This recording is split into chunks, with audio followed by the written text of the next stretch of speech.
internal city management, probably see very little change other than we'll leverage all the ITS network. So we'll have cameras, we'll have active management. Maybe you don't have to put somebody out there at the cabinet to control it manually. You could do it with the network. So this is really just one piece of that puzzle that is being worked on. So I think that either option, the strategy of making event traffics run smoothly in the process and everyone who's involved, you're going to see that just leverage all these new tools like as they get built. Okay, thank you very much. So to what extent does the added cost to the DOT for the single point urban interchange mean that we really don't have a choice? Or our choices between no build or double diamond, diverging. I'll take a stab at this, and I'll add. if Mike doesn't like my answer, he'll correct me. It's just like we were talking about earlier about priorities. So the state has its own statewide transportation improvement plan. They have investments in interstates and highways and things like that. If our location is a significant increase in cost, then that lowers the DOT's kind of benefit and incentive to program our area. So for us to get an improvement, the more we can work with them to both meet the MPO's growth needs and the DOT's growth needs and have more of a collaborative approach in working with them, the sooner we can see these improvements. If we want to somewhat, quote, dig our heels in and pick one alternative or the other, I believe it could happen. It just would be a lot harder for the DOT to make a case to their administration when they're putting together their programs and say, well, we need to do this, but we need to find another $5, $6 plus maybe $1 million. That's a good answer. I knew but it was I'll still build on it, but that was a good answer. In addition to that, I think it would just delay the programming of improvements with the additional cost. The DOT would look at this and say, we see a viable option that's quite a bit less.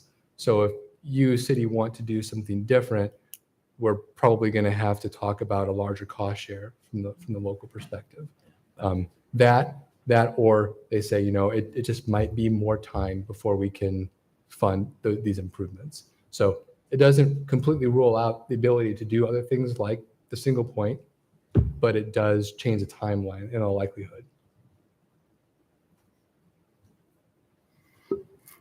You mentioned that the fuel efficiency and emissions ranking for both the single point and the diverging diamond were similar, close, but that the single point was a little better. Can you talk about how close? I can. That's where the detailed table comes into play. And we really focused it. I showed you earlier, like the no build, the AM period that we evaluated, it doesn't show a lot of congestion, mind you. So we really focused on the PM. There are intermittent parts of the time during the morning that experience some queuing and things, but we really focused on the PM. As far as miles per gallon through the study area go, the single point interchange was 10 miles per gallon. In the PM peak hour, the diverging diamond was 9.9 miles per gallon. So efficiency, as far as emissions go, we're talking, 28 kilograms with a single point versus 30 kilograms with a diverging diamond. So we are really close here. It's just, and if I were put to task, I could probably wring out more efficiency with one option if I really dug my heels into making some single timing improvements and things like that. But it gives you an idea that they are both very close. Thank you.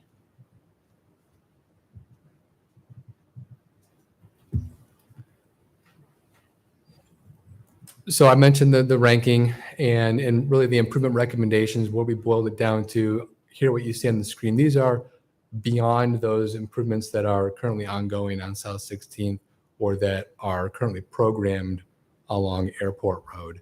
So at US 30, we have the DDI, we have with maintaining the direct access from eastbound 30 to Billy Sunday.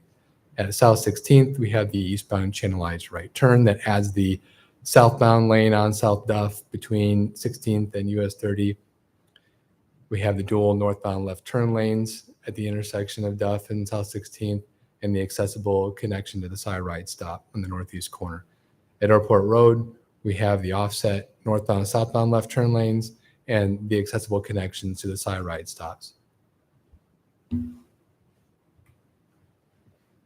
We also did a funding exercise on this just to look at here are the costs and then what are the funding options that we might have present. So I kind of broke these out earlier. Here they are kind of rolled up. So again, planning level cost estimates, the interchange itself, we're looking at 10.5 million for the interchange, 10.3 million for the bridges. South Duff and Airport Road, we're looking at 3.2 million. And then at South 16th, it's additional 2 million, puts us at 26 million total cost. There would be a cost share between the city and Iowa DOT. We have had some conversations with the DOT on what that might look like, what funding mechanisms we might explore. Looking at conservatively, 50% could be the city's potential cost share on this. That would be on the higher side of things. It could be as little as 20%. It really depends on the percentage of state and federal funds that the state is willing to allocate towards the project. In addition, what other state or federal grants might be awarded based on pursuit of additional funding. And I kind of touch a bit more on those here in the next slide. So here's kind of all the different funding sources that we identified as likelihood for the project. Of course, City of Ames CIP, as it stands right now, looks like about 17 million are programmed annually for street improvements and things like what's happening on South 16th currently, or just other general roadway improvements across the city. Iowa DOT and the MPO can program things as well. There's the National Highway Performance Program, Surface Transportation Block Grants. Both of those, the state can apportion those. The MPO gets a portion of the STBG funds that they can allocate as well within the MPO's region. And then the Iowa Clean Air Attainment Program, kind of all three of these ones really fit any of the improvements that they align with any of the improvements we're trying that we are recommending here. Additionally, there's the Traffic Safety Improvement Project and the Urban State Traffic Engineering Program, so TSIP and USTEP. Both those have a targeted focus towards improving safety and could be used towards allocating or looking to get additional funding for the improvements at Airport Road with the offset turn lanes. There also could be a case made for safety improvements for those improvements at South 16th as well, with the dual left turn lanes and the channelized right turn lane. Could submit for award of these particular grants with those improvements at either of those locations. The TAP or Transportation Alternatives Program, that's really more for things beyond the vehicle travel. So the trail improvements would be a good candidate to look at for those additional funds. And then there are some additional discretionary grant programs through the Infrastructure Investment and Jobs Act. There's RAISE, which could be a partnership between the DOT and the city to look at it's the Rebuilding Infrastructure or American Infrastructure and Sustainability and Equity. So a lot of partnerships are being done through RAISE applications between state and local agencies. And then there's also the Safe Streets and Roads for All. The MPO is currently working through developing a safety action plan, as I understand it. Is that right, Kyle? We applied for a federal grant opportunity to create a safety action plan at the MPO level, and we'll wait till October to hear if we were awarded funding. And if we were, we'll then begin the process of creating a safety action plan, which would be a way to open up our area to potentially getting like what Mike's showing here, SS4A funding for projects like the offset turn lanes at Airport. So kind of the next steps, we have ongoing improvements on South 16th with the east-west left turn lanes and sidewalk connections at Duff. And then in next year, we're anticipating the additional improvements on Airport Road with the median sidewalks, the new traffic signal at Sam's Lowe's. And then by 2035, this is kind of the horizon year that we identified as needing the additional improvements that noted, the DDI offset turn lanes at Airport Road, additional improvements at South 16th. It's a little bit of a moving target. This area, there's a lot of potential for growth, as we noted earlier in South Ames. It really depends on the pace at which that development comes. Right now, this is our best guess as to when in time we will need these improvements. That is, again, a moving target. And it really is going to have to be through close coordination with the DOT as well as to when they're able to program the additional US 30 improvements that would include the bridges over South Duff.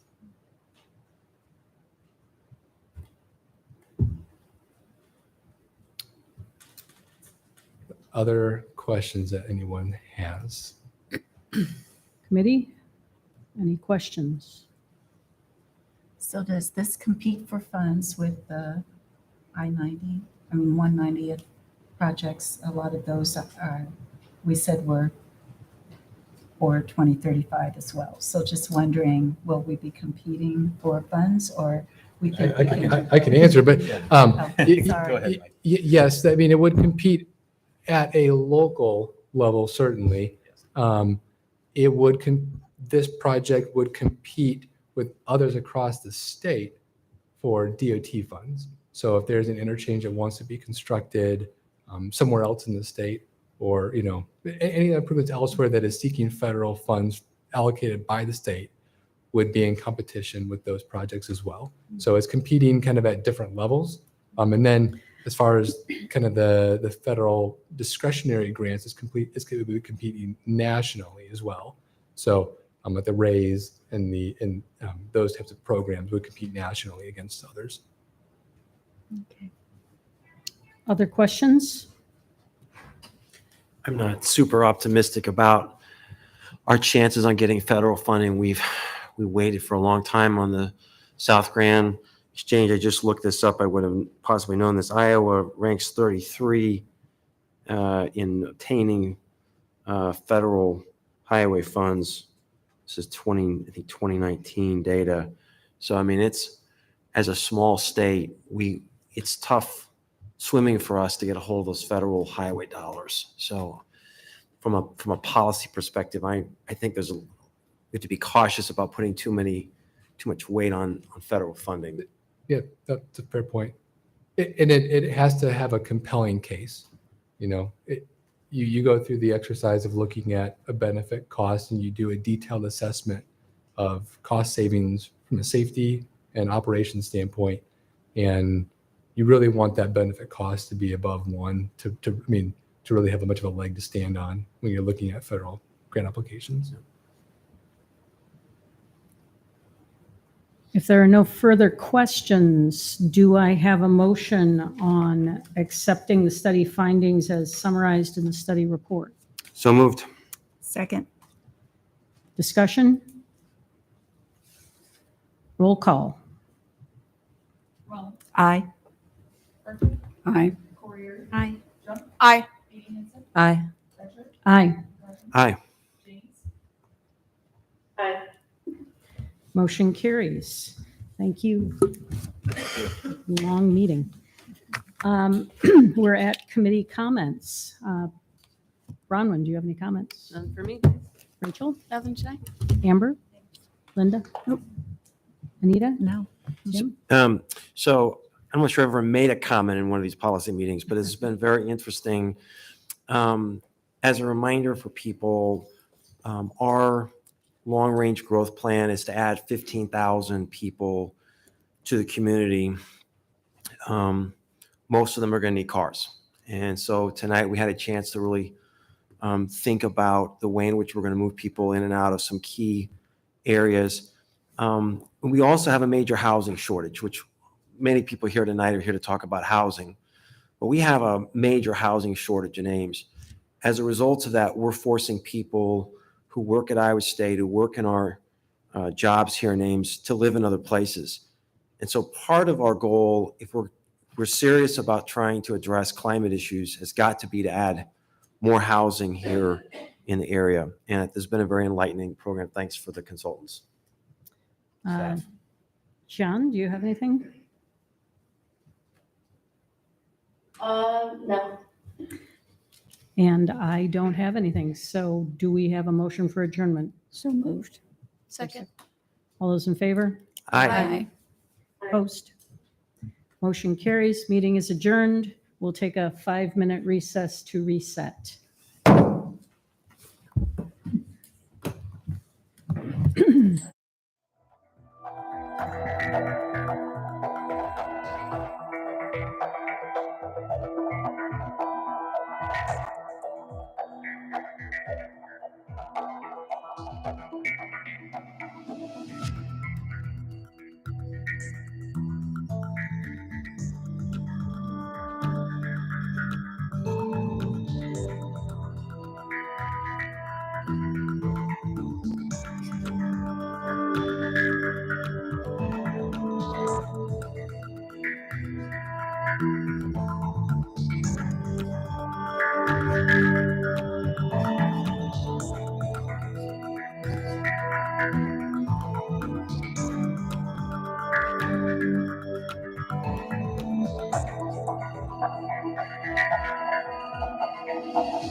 Meeting of the Ames City Council to order.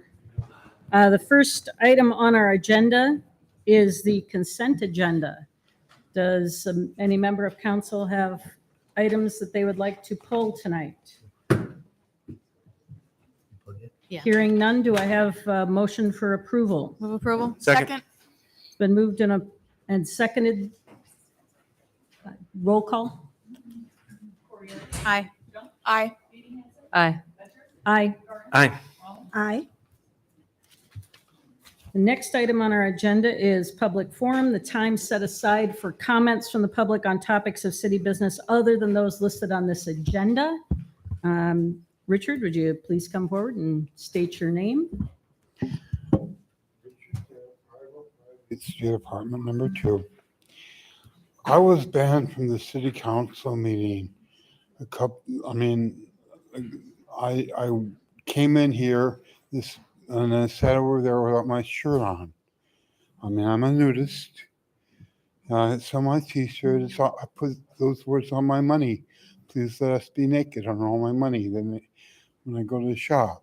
And it's like I took off my shirt when I came in here and was sitting over there, and I was threatened by the city staff, saying it's like they'd ban me from City Hall for another year.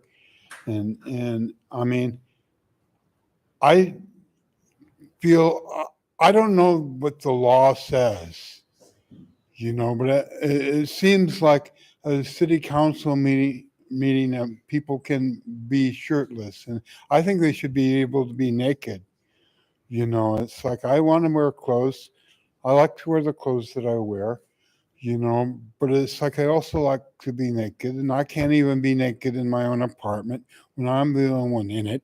And I've never forgiven the Ames Police Department for treating me as cruelly as they did that day when they knocked on my door to tell me one of my brothers had died. Thank you, Richard. And I don't know what the policy is I'm either. not finished, but Are there others with the input for public forum? Please come forward. I'm sorry. Please state your name and address for the record. Is she here? Are you here to talk about the item that's coming up on the agenda, though? The property maintenance. The property maintenance code issue? Yeah, that'll be in 2 items. Yeah. Yes, See, I don't know what I'm doing. that's Okay. all right. We'll help you. Anyone else for public forum? If not, I will close public forum. The first item on the agenda after public forum is the motion approving or denying renewal of the Class C retail alcohol license for Terry and Andy's Tacos, Inc., Estos. Chief Huff? Good evening. So Estos, located at 216 Stanton Avenue, has applied for renewal of its Class C liquor license. And as you know, the state licenses and permits must first be approved by the local authority. The police department conducts compliance checks on establishments that do hold a liquor license. And we've discussed this in the past, but basically we take a minor in, they attempt to purchase alcohol, and the establishment passes the compliance check if they refuse a sale to a person that's under the age of 21.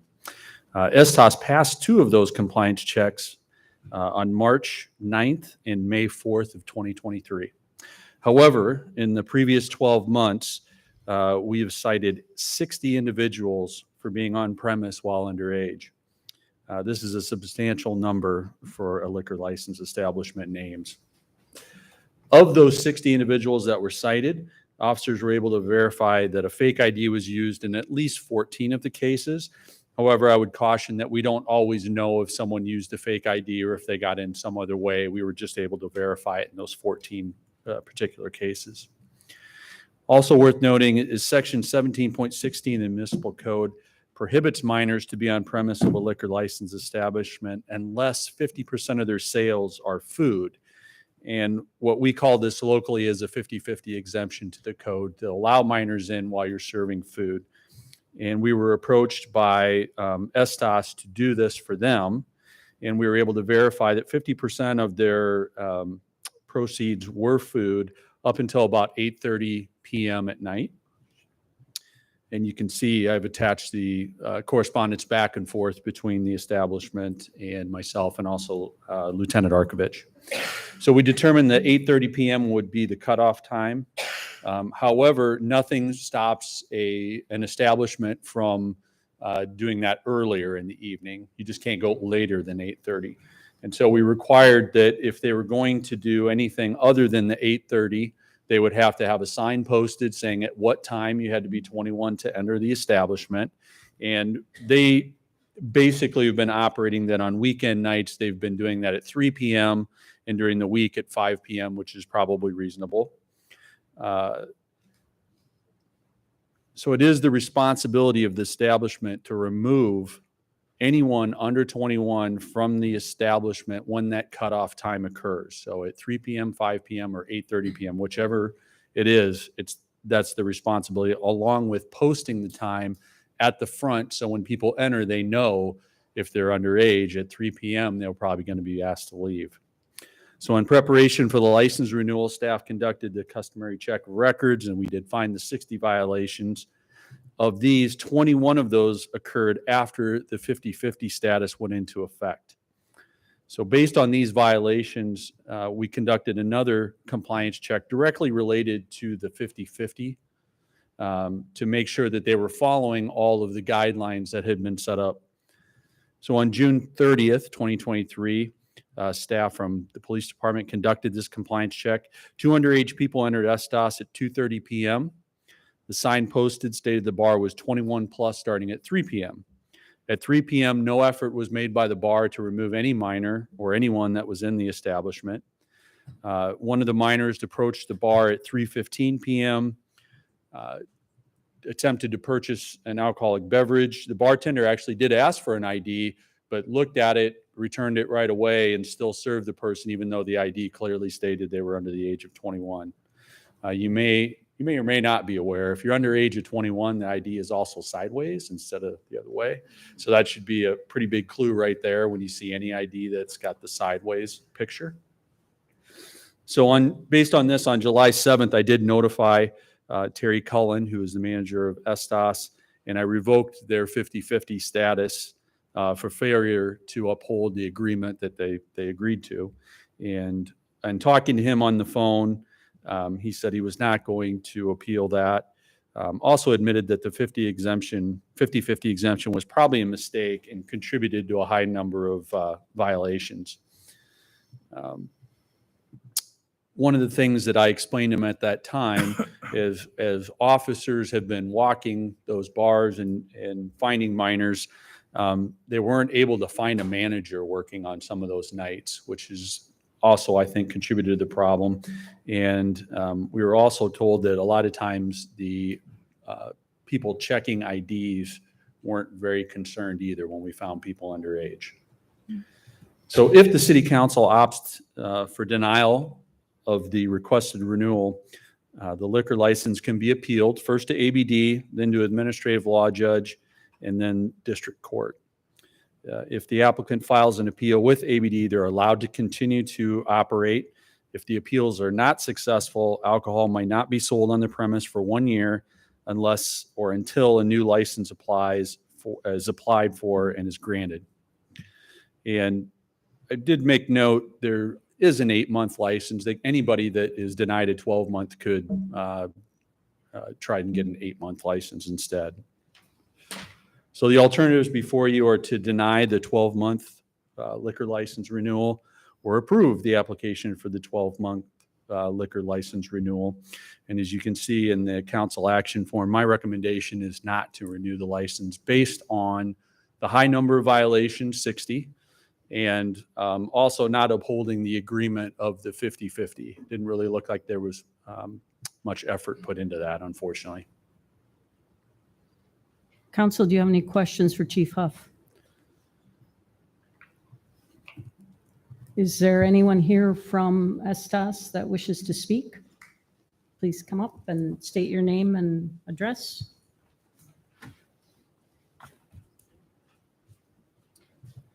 Thank you. My name is Luke Craven. I'm an attorney with Whitfield and Eddy Law Firm in Des Moines, and I represent Estes in this matter. First off, I'd just like to say that Estes has been in the community for 20 years without incident.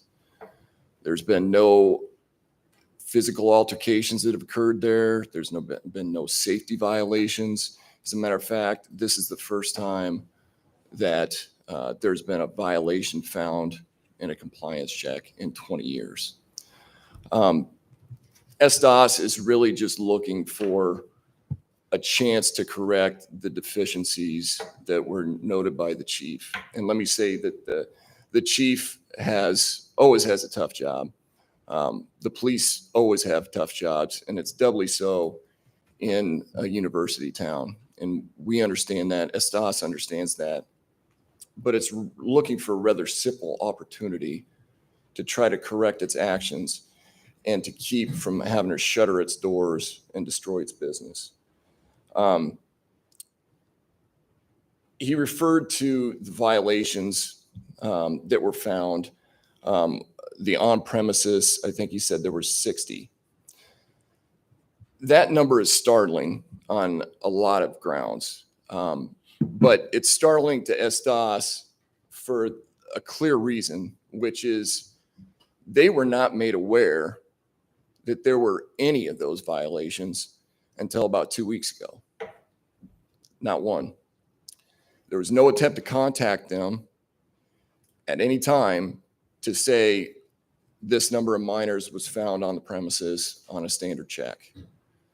The chief mentioned that 21 of those 60 came after the 50-50 violation was found, or the 50-50 exemption was granted. That's surprising too, because that means prior to granting the 50-50, there were 39. It kind of defies logic why, if that were the case, the 50-50 was granted in the first place. I'm not saying there weren't 60 minors that were found. I'm not saying that. But the problem is, if the bar was not notified that that was an ongoing issue, how could they be expected to fix it? And I think in the report that the chief presented, it said that they tried to notify the bar. I'm not sure what steps they went through, because if you look at the emails that he attached to his report, they clearly had the contact information for the bar owner. No attempt was made to send an email to Mr. Cullen. And one of those emails, I think, dates back to January of this year. Not one time was there an attempt to contact them to say, hey, we see a potential problem. You need to work through this. It was only until 2 weeks ago when this came up, and now they're facing a denial of their license renewal. The chief mentioned that the situation was brought about by the failure of a compliance check. That is true. 2 individuals, as he said, came in at 245. We're not trying to make light of that. That was a mistake, and it needs to be corrected. What I would say to that, and again, it's not an excuse, is that the individuals who entered the premises, the one that was served was very close to turning 21. It was a bartender error by looking at the ID and miscalculating the date upon which that individual was 21. That needs to be corrected. It has to be. And they are well aware of that. Basically, what we're looking at here is a zero tolerance policy where a 20-year business is now potentially facing a shutdown because of one violation. STOS knows that it needs to make corrections. It knows that. And it's already taking several steps to make those corrections. Those include having 2 ID scanners and training all of the employees on how to use those scanners after first looking thoroughly at IDs. It should be noted as well that those scanners that scan the back of the IDs were contemplated by the bar quite some time ago, but they were told repeatedly by the police department that they're not necessary. They're implementing that in a kind of a point to make even more checks on their employees. The second thing they're doing and the chief mentioned this, STOS is now 21 and over all the time. There's no 50-50. That was a conscious decision not to appeal that because they do believe that that was an error in judgment in attempting to do that. It is a restaurant. They deliver meals all over town. Perhaps some of you have had some of their meals. But they are strictly on premises a 21 and over bar, which we believe will eliminate a lot of these problems. Additionally, all employees have taken the IPAC course. That's the course that's offered by the Iowa ABD that trains employees of bars how to spot fake IDs and make sure that they're not serving people who are under 21. All employees have attended the police meetings except the new employees, and those new employees will be forced to go to those meetings. Again, like I said at the beginning, they think it's very important that there is a close relationship between the bar, its employees, and the police force in the city of Ames. STOS is also hiring a door supervisor. Now, this person, his only job would be to supervise those people who are working at the entrances to the bars to make sure that they're doing what they're supposed to be doing. So it's a way to double check to make sure that they're not allowing people who shouldn't be there into the bar. Chief also mentioned general manager. They just hired a new general manager who's undergoing some pretty strict training right now and is going to oversee all operations within the bar. They will be present during the bar's operational hours. And I think that goes a long ways in correcting these things. Again, STOS they're just looking for a way to correct what they realize was a screw up. And it's important to note as well that even the Iowa code or statutes, they recognize that bars should have a chance to correct those mistakes, those things that they did in the past. As a matter of fact, specifically, Iowa Code Section 123.50 states that for a first-time offense, it doesn't call for a revocation. It doesn't call for a suspension. It actually calls for a one-time $500 civil penalty. What we're talking about here goes well beyond that, which is what they would do for a second or a third offense. Again, what the chief is wanting here is a zero tolerance policy. It's not allowing for corrections. I think that's not strictly speaking accurate, since the bar could apply for an 8-month license instead of a 12-month license. And I appreciate that, Councilwoman. That's a good segue into what I was just going to talk about.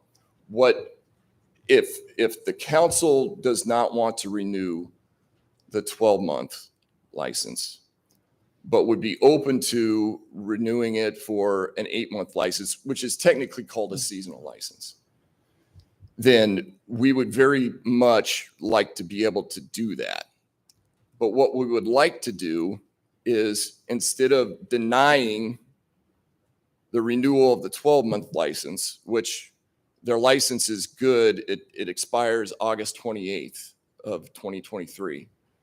Instead of denying that renewal of the 12-month license, what we would propose is that we table the vote on their application until August, which would allow them to submit a new application, this time for an 8-month license instead of the 12-month.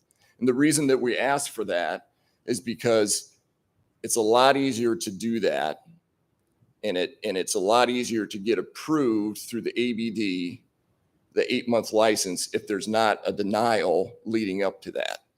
In addition to that, if there's a denial tonight, that basically starts our clock for the appeals that the chief aptly described. We start the appeal process, we've got 30 days, and then that starts the clock, and that also starts racking up additional costs, fees, and that kind of thing. So if it's a possibility that we could get the 8-month, we would ask that we be allowed to table this vote until sometime in August, be it, I think the next meeting is August 8th. It would allow us to withdraw the current application, submit a new application for 8 months, and then bring it up for a vote during next meeting, as opposed to the general denial that we're talking about today. One thing I would mention is the staff report does say if a shorter license, an 8-month license, is approved, your license is not considered denied, and the restrictions that would accompany a denial would not take effect. But if there's a vote that's taken tonight that denies the renewal, which technically the renewal would not have to come up until next month. But if you guys are voting on something tonight, it would be those two recommendations to either approve the 12-month or deny the 12-month. Because currently we don't have an 8-month application in for you guys to either approve or deny. So what I'm saying, you're accurate, but what I'm saying is that if you take a vote tonight, it would be either to approve or deny. And if it denies, then we have to start the appeal process, even if that means while we're appealing, we submit a new application for 8 months. Does that make sense? Well, that's just not what this, maybe we can get some clarification on Yeah, that from staff, that's- because it's not what the staff report says, but. No, and I'm hoping that Chief Huff can give us a little bit of clarification on the timing issues. But thank you for the input. Is there any other questions from anyone? Thank you for your time.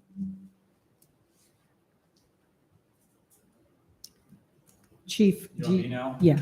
I thought there was someone else. to Yeah, speak. there is someone else. Oh, was it?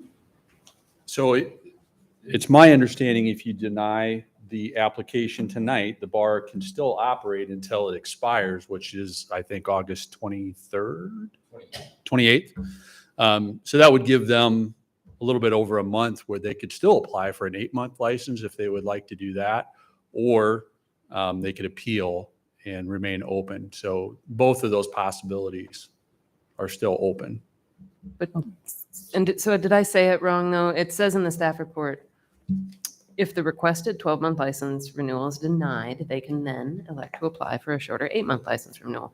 If that shorter license renewal is approved, then their license is not considered denied, and the restrictions that would accompany a denial would not take effect. Right, because you're approving the 8-month, Right. you denied a 12. Yeah. It's basically that simple. Yeah.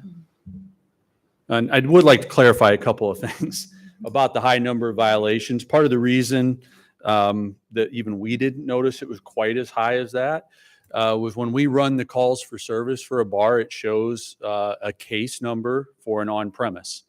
It wasn't until we dug into it that just about every time we were there, it was 2 or 3 or 4 people at a time. And so that kind of obscured the fact that there was a higher total than even we were expecting, because it really was only about 20 calls for service for on-premise, but that was 60 violations. So that's on me for not catching the difference between the calls. The other part of that, though, is our officers find a manager or someone in charge every time we write an on-premise violation, so we can show them this is the ID that was used in some cases, or just the fact that we were citing someone for being in there underage. The problem with ESTAS is there was a number of times there wasn't anybody there as a manager. And so I don't know if that was communicated back to the general manager or the owner, because there wasn't anybody to talk to. And also the ID scanners, they don't necessarily catch a fake ID in all cases, but it does create a record that you checked an ID. And so I don't know what was told to them about them. They do serve a purpose, but they're not 100%. You have to do a lot of things to make sure you don't have minors in the bar. I think part of the issue right now is ESTAS has a reputation for having a lot of minors in the bar. And so that's where everybody's going right now. And that's just exacerbating the problem. Is there an opportunity to require the same kinds of things that we did for Outlaws 8-month license, or is that completely separate because that was an actual settlement based on the denial of the original license? So I'm going to look to Mark for guidance on this. I don't know if it would have to be denied first or not.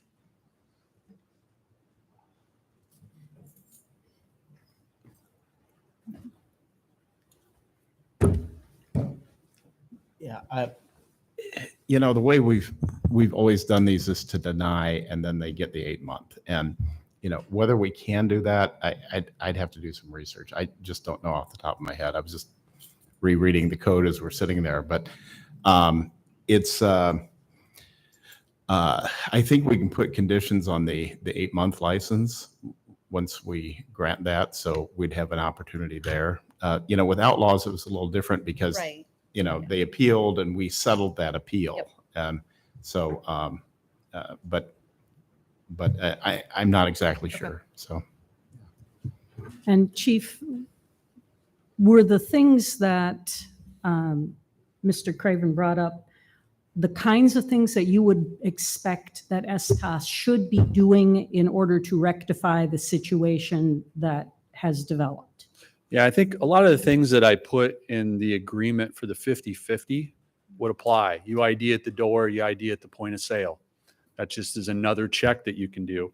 The ID scanners, while they don't catch everything, that's another piece of the puzzle. The training obviously is a part of that. Having a manager on duty every night who is taking accountability for what's going on, those are all things that they should be doing. And I think when they do those and they do them well, you would see the number come down. There's always going to be fake IDs that people are going to get in on. There's no doubt about it. They've gotten pretty good. But if you have an establishment that has a reputation for either catching those or not allowing minors, then the number of people attempting will also go down. That's what we found. And it looks as if you were clear in that March 10th communication that even if they didn't know about 60 at this point, they knew at the point at which you set up the 50/50 what the expectations were. Those were communicated in terms of how to ID, how to make sure, wristbands, different color cups and all those things. They had all of that information prior to setting up the 50/50 agreement. Yes, Okay. all that was prior. And if they had been following that, I think maybe we would have had better results. Okay, thank you. Thank you, Chief. So we've denied the 12-month license a couple of times and then had 8-month. Have any of the other bars expressed concern about the timing, or have you heard that that's been pretty seamless in if we deny it, they're able to get the 8-month one in time? You mean if you deny it, they would have enough time to apply for the 8 month? Yeah. Yeah. That's not a long process. Thank you, Chief. Is there anyone else who wanted to speak to this matter? If not, council, do we have a motion to either deny the application for a 12-month liquor license renewal or approve it? I'll move alternative 1 to deny application for 12 month. Is there a second? Second. I'll second. So council members can speak on their own. We've, over the course of 10 years, we've heard lots of arguments of explanations of why a bar did or didn't do something.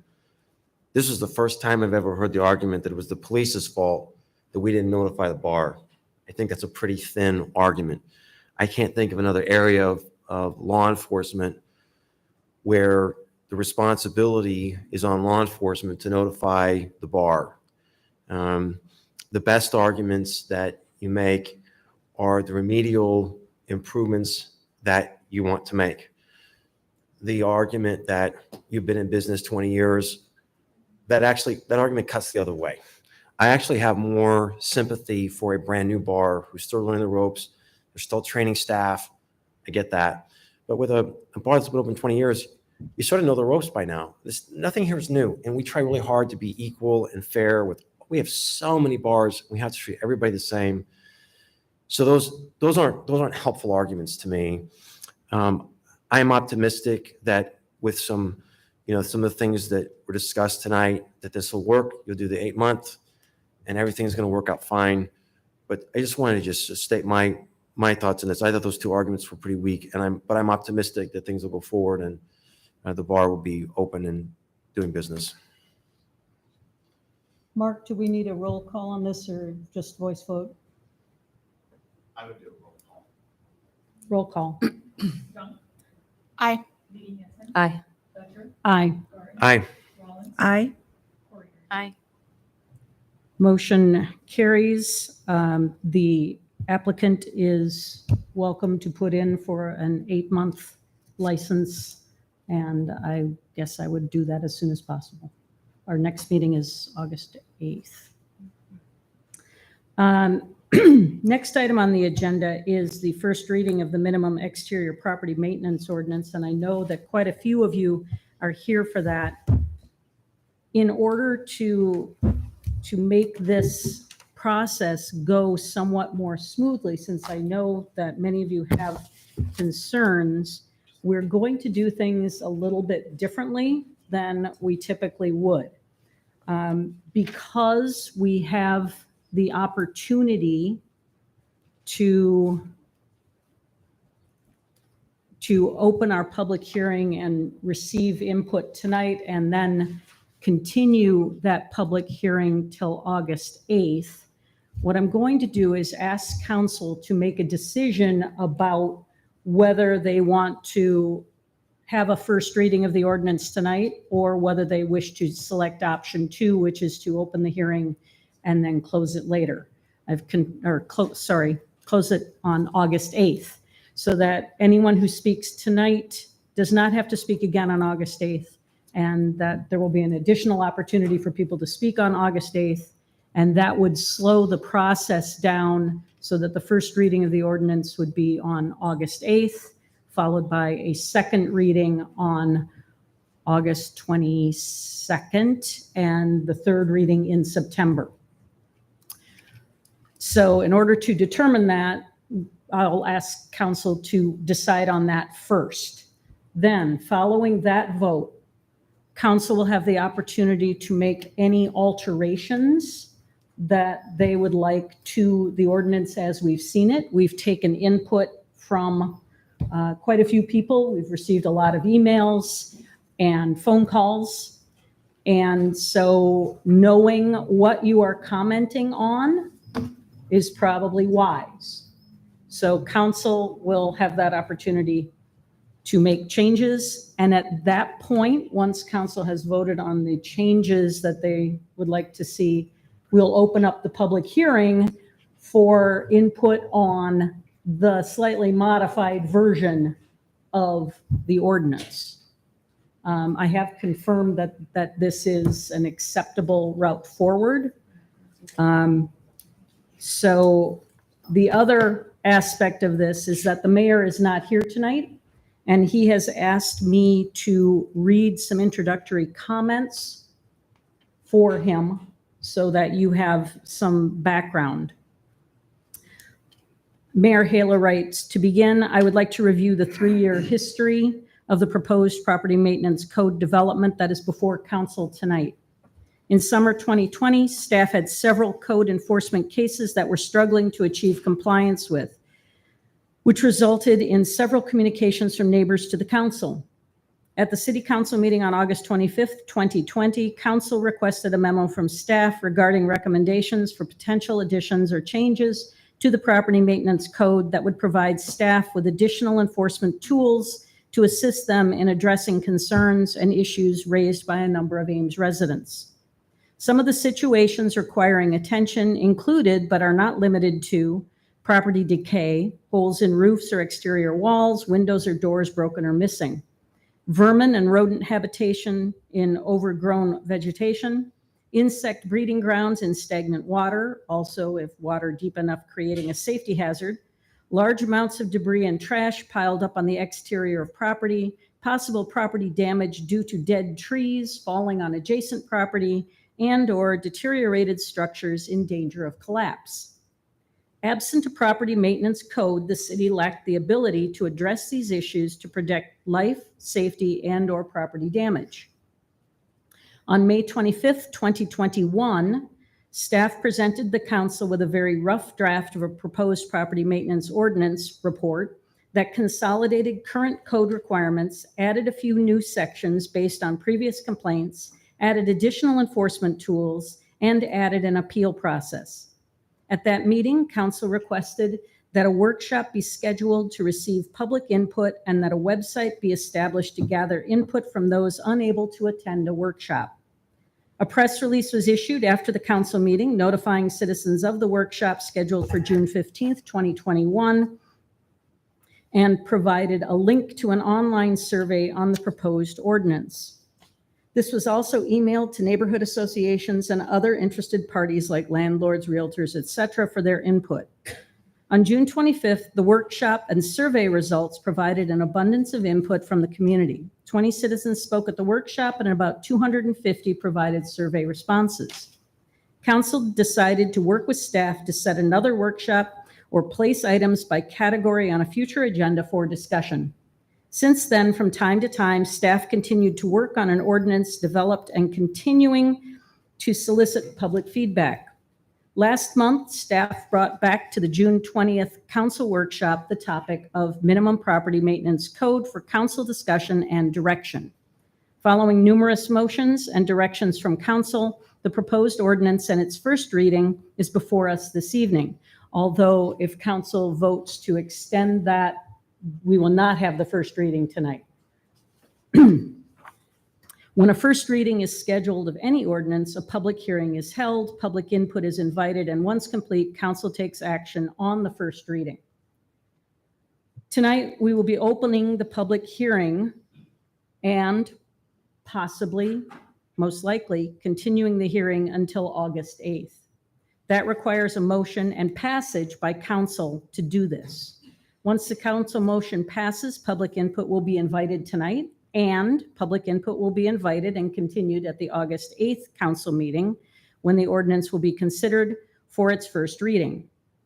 Public input is rarely allowed during a second reading of an ordinance, and so tonight and the August 8th meeting would be the two opportunities for public input. We are taking this extra step to allow the public additional time to offer input to council on the proposed ordinance should they so desire. Please note that individuals will be allowed to offer input only once during the public hearing. We will make a list of names of those who offer input tonight, and they will not be allowed to speak again on this topic on August 8th. We're extending the input opportunity over 3 weeks and 2 council meetings, assuming that council approves this, so that those who may not have been able to attend tonight's meeting for some reason can appear on the 8th and do so at that time. Plus, council invites the public to call, email, or visit with us in person and share their thoughts and offer input on this ordinance, as well as any other policy or ordinance being considered by council. In addition, the mayor would like to give some background on a concern that has been raised by the public regarding the possibility of subsidizing or providing assistance for those who are in need of financial assistance or other assistance. At the June 20th, 2023 council workshop on the minimum property maintenance code, council unanimously supported the motion directing staff to, quote, examine homeowner assistance programs providing resources for property maintenance in peer communities and return with information on how they are funded, unquote. During the June 27th council meeting, council reinforced that the previous week's motion was their expectation, subject to council consideration of staff-provided information, what processes, who qualifies, and how much financial assistance might be offered to homeowners is yet to be determined. This is not to be interpreted that a financial assistance program will be created, but only that one might be considered by council as a part of the ordinance creation process. And I will add my input here saying that council express their absolute commitment to trying to figure out ways to assist those in need of assistance. I will And that's- note that the city of Ames already funds the Story County Housing Trust Fund, which has a program for owner-occupied repairs that has been wildly successful throughout the county for the last 5 or 6 years. Thanks for that, Amber. And we will be getting input from staff. I don't know what point that will occur. So having provided that background information, I would like to ask council for a vote on the alternatives presented on our council action form to either hold the public hearing to receive citizen input regarding the attached property maintenance code ordinance and then approve the attached ordinance on first reading, or to open public hearing and receive citizen input regarding the attached property maintenance code ordinance, and then continue the hearing until the August 8th council meeting when additional public input will be allowed. After the public input is completed at this second meeting, the city council then will approve on first reading a new property maintenance code ordinance as proposed by the staff or with any modifications desired by the city council. Council, do I have a motion? Move alternative 2. Second. Discussion. We've gotten a lot of requests to take extra time, hear extra input, and think about this more thoroughly. And I think that that is a good suggestion and one that I'm glad that we can work into this. So. All those in favor of opening the public hearing and continuing that hearing until August 8th and then doing the first reading, signify by saying aye. Aye. All opposed? Motion carries. Mayor, before you open the meeting, I think staff just has a brief presentation. Yes. Yep. So we will move on to the staff presentation, and then council, if you have alterations that you would like to make to the proposed ordinance, you'll have your opportunity, and then we'll open it up for citizen input at that point. Staff? Excellent. Good evening, council. Rich Higgins with the Ames Fire Department. I brought along with me our city's building official, Sarah Van Meeteren. And I appreciate the mayor's comments, a lot of background there of where we've been and where we're going. And tonight our goal is, we've heard a lot of feedback, as council has, through emails, phone calls, a lot of great feedback. And we're thankful that council is going to continue this hearing into the next council meeting, because that's how we're driven, is by customer feedback on this process. And it's very important because it impacts all of us. And I also want to remind everybody too that once we have an ordinance, it might not be final. As we go out and we learn to work within the ordinance, we may find tweaks that we need to come back to council like we do with other codes and make tweaks to it to better fit our community and the desires of our community members. So tonight we have a brief presentation. As we got a lot of feedback in from customers, we heard a lot of misinformation, unfortunately, a lot of questions about how's this maintenance code going to impact fences? How's it going to impact different types of materials? So we thought it'd be a good opportunity just to share, it's a short presentation, a little bit of feedback, but also how we interpret the ordinance and what it's really going to impact. So I'm going to turn it over to Sarah and we'll go from there. So some of this might cover again some of the mayor's comments, but we just wanted to go through the purpose. We're trying to consolidate code language. So in the new ordinance, there's 23 basically bullet points of code items, violations. And we just wanted to highlight that 14 of those are already in the municipal code. They're scattered out through the municipal code.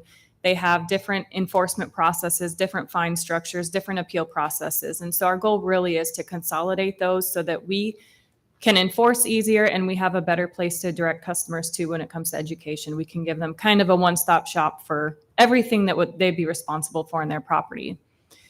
So in addition to those 14, there's 9 other concepts. 8 of those are already existing in the rental code.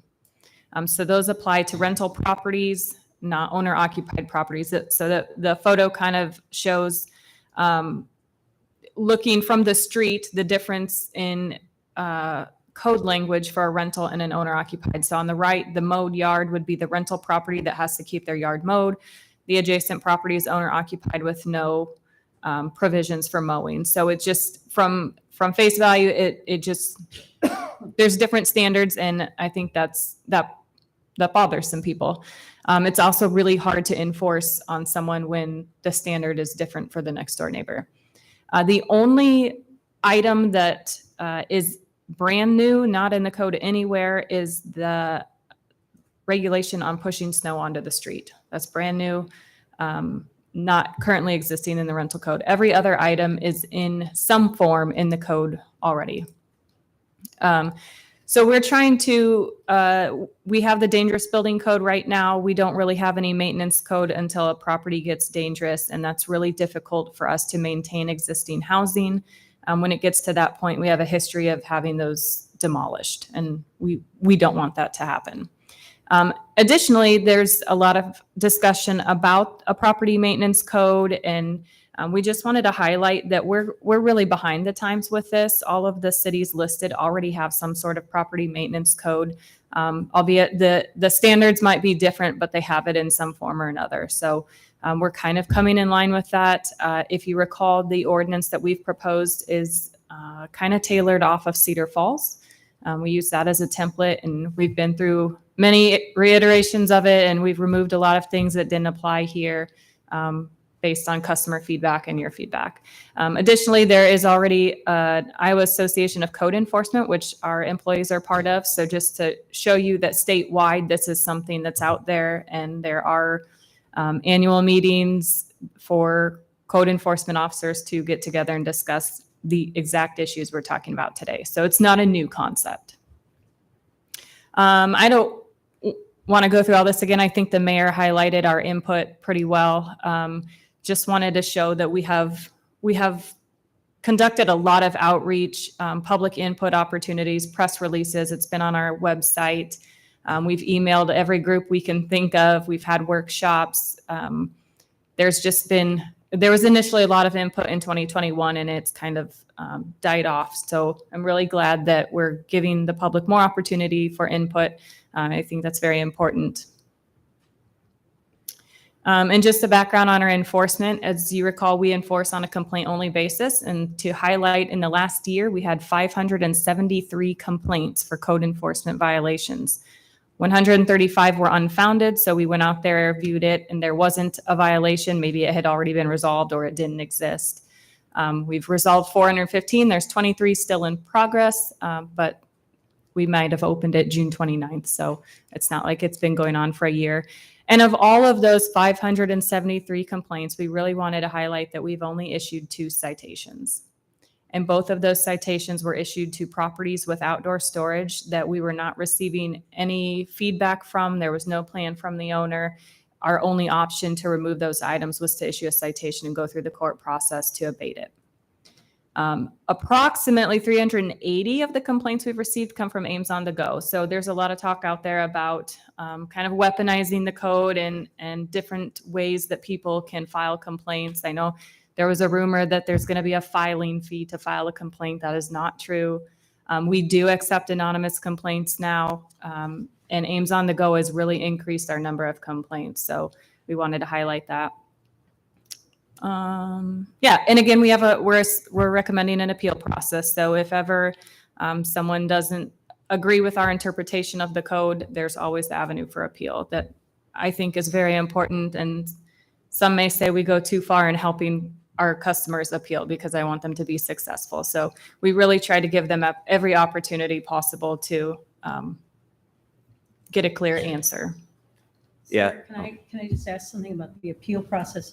I think that we had some concerns about appeals being reviewed by a non-elected body, an appointed body. But isn't it the case with any of those review boards that a citizen can always appeal it to city council after the board has made a decision that the resident may not be? So after the board makes the decision, any appeal would go to district court Okay. to appeal the board's decision. They would have to say that the board erred in their decision-making process in some way. If it was such that maybe a code change would help their situation, then we would recommend they go to council and request the code be changed. Thank you. And we do have, so our office administers the Building Board of Appeals right now and the Property Maintenance Appeal Board. That one is just rental properties, and it is very common for people to appeal our interpretation or say that they have another way to resolve the issue. If it's something that we don't have the ability to appeal in the code, we'll take it to the board and get their approval. Which that board is all appointed by the mayor as well. So, and to be realistic, as we work through this process, we know that we're looking probably at a rollout date of probably next year. By the time to get a board in place of 7 members, to be realistic. So we still have a lot of time as we move forward. So we've understand there's been a couple misconceptions of the code sections. I just wanted to clarify those before we open it up in case it would help anybody. Yard waste, this is already in the code. So people were talking about how, 7 days of yard waste, that's not long enough. I just wanted to remind you that this is in the code currently. If 7 days isn't long enough, we would be changing the current code essentially. So we're trying to put this section into this consolidated version of code standards. But if you feel 7 days isn't enough, we can change that. I just wanted to remind you that right now it's not being proposed to be changed, just moved. And so, I was just going to say, it's both rental and owner occupied, that it's already in the code. Correct. Thank you. And in practice, Sarah, if you're getting inquiries about this, if people have a plan in place and they're responsive, obviously we're not, 2 citations have been issued in the last year out of 500. Yeah, I just have an example that we've been working on for many, many, many months. And we've created a plan with the owner and we check in and we have steps that we're proceeding with. And if at any point the owner stops working with us, then we have to begin enforcement. But if you have a plan, we're very willing to work with you because it's really easier for us to work with you than go through the court process. Weeds, we just want to remind you that they're already in the code. It's actually through the state of Iowa that you cannot have any noxious weeds. Iowa has a weed commissioner for each county, and the Story County Weed Commissioner has delegated their authority to us to enforce this because they don't have the power to do it all on their own. So just a reminder, noxious weeds are in the state code. They're listed. It's very specific which weeds are noxious and which are not. So that, again, isn't changing. It's moving. Right now, it's in Chapter 5, which is our building code, and it doesn't really make sense there. So it's moving to this code. Consistent materials has been a hot topic. The example on the left shows just a window boarded up. We don't want that to be a permanent solution. Again, if someone was, waiting for a window to come in and it's on back order, we're going to work with them. But that's not something that we want to be a solution for a year, or however long it may be. So we just want to be able to work with people on a plan. On the right, they've tried to use a piece of plywood, or I think at one point it was a piece of sheet metal to cover a hole in the roof. That's what we're looking at. We want the repairs to match what's there currently, and not just be a piece of plywood slapped up there. And a lot of that is for weather concerns. The piece of plywood on a window is not designed to be weather tight, watertight. That allows moisture into the home, which then causes further issues into the home and makes a home that's a home to have on the market to sell, to turn around, all of a sudden become a home where we're working with a dangerous property because it's not maintained on the inside. It also kind of, the broken windows theory creates an attractive nuisance. If people know that that's there, it looks like it's vacant. And it's only a matter of time before people or critters find a way in, and we don't want that either. Do we have a definition of consistent materials? in No, code? consistent is a very arbitrary term. And that's why we have an appeal board. So we would set, consistent material for that. I would say consistent would be a window. It doesn't necessarily mean, though, a window that matches the other windows in the house. No. It's No. just, it's suited to the purpose as Correct. a window. It's meant Correct. to be used as a window. Yeah, its intended purpose. That's a good way to put it, I think. Yeah, if the roof is shingled, it should be replaced with shingles and like materials. But not necessarily they have to match the other shingles on the house. No, that's impossible, I think. So, no. Well, this is one of the concerns that we've heard from residents. So. Yeah, that's why we wanted to bring it up, because we want to, and I understand too that there's, this is our philosophy, and there's some fear that potentially new administration down the road might change that. We're trying to be very clear in the code and with the intent so that people down the road can make a decision based on the intent, and then again, the appeal board. Would you say that these sorts of fixes are a safety concern or more of an aesthetic concern? I think both, primarily safety though. I think as the chief alluded to, it doesn't help the property. It doesn't keep the property weather tight. And I think it does attract nuisances. It screams, I'm empty. Come find me, kind of, it's just not, it's not what you want in your neighborhood, I don't think. I don't think the aesthetic, obviously it doesn't look like a window. It doesn't look like it's supposed to be there, but that's not our primary concern. Additionally, from a fire standpoint, it does create a great safety concern because that material is not designed, it's not rated as part of the roof system or part of the window system. So it does create a lot of safety concerns when you look at it from a fire perspective. Gotcha. Thank you. At least with these two examples. The last one, this is a pretty extreme example, but I want you to know that somebody was storing items behind this area, and this was the fence they created so that we could not view the items. So it just goes to show you how creative people can be. We don't want fences made out of doors and sheets of plywood. So consistent fencing materials, we're not saying we understand that boards get replaced and they might be stained a little bit differently. That's okay. Again, like for like, if it's supposed to be a wood fence, it's put back with a wood fence. Additionally, there's some concern, I think, on social media about inconsistent materials. There was some confusion about if I have a chain link fence on one side of my property and a wood fence on the back, that's not consistent. Do I need to re-fence the whole thing? No. We're mostly concerned about holes and repairs made to those items and make sure that those are done with consistent materials. I think that's it. Any questions or clarification? Anything I didn't hit that you've heard? One follow-up for me. I don't remember in our prior meetings that we talked about what this will mean in terms of FTEs for inspections. So right now we're assuming, since most of these are already in the code, we're not going to have a major increase in complaints. I would say that probably grass height might increase a bit. the complaints for that, just since we don't enforce that right now on owner occupied, only on rental. That would probably be the biggest increase. But I don't expect to increase FTEs at this time. That's pretty ambitious that we would be able to absorb, make these changes and absorb all that work. You think we could do this without adding any FTEs? So again, the number of codes that are new are very small. So we're already handling most of these. We're just putting them into a new section. Okay, thanks. You mentioned the plants, and it made me think of trees. We've got our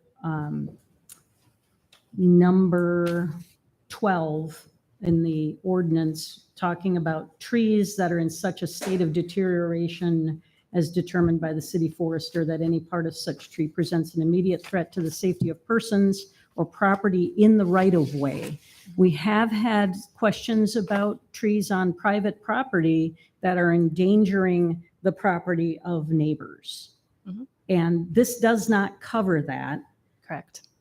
And I don't recall that we discussed that. Did we ever discuss that I issue thought there of was dead a trees discussion that If I recall, the first Civil. time we were back in June, we talked about it, and then we provided clarification that it was only to the right of way. So there were concerns about other trees, and we were asked to clarify that it was only those that were affecting the right of way.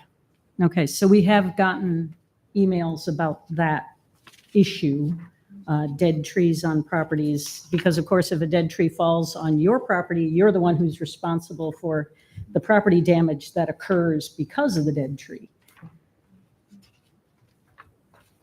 Council, do you have other questions, or are there elements of the code as presented that you would like to propose a change to before we open up the public input on this? I guess if I could suggest, I'd like to maybe change the order and let the public input go. These people have been here for almost 3 hours, and we can always chime in, but I suspect there are a number of people here who might be worried about aesthetic concerns, and I believe I have heard from at least one council member who may want to address that. And that may actually address some of the concerns of the residents. you have the gavel. I do have some things I'd like to see if council has interest in changing. And I can go through them.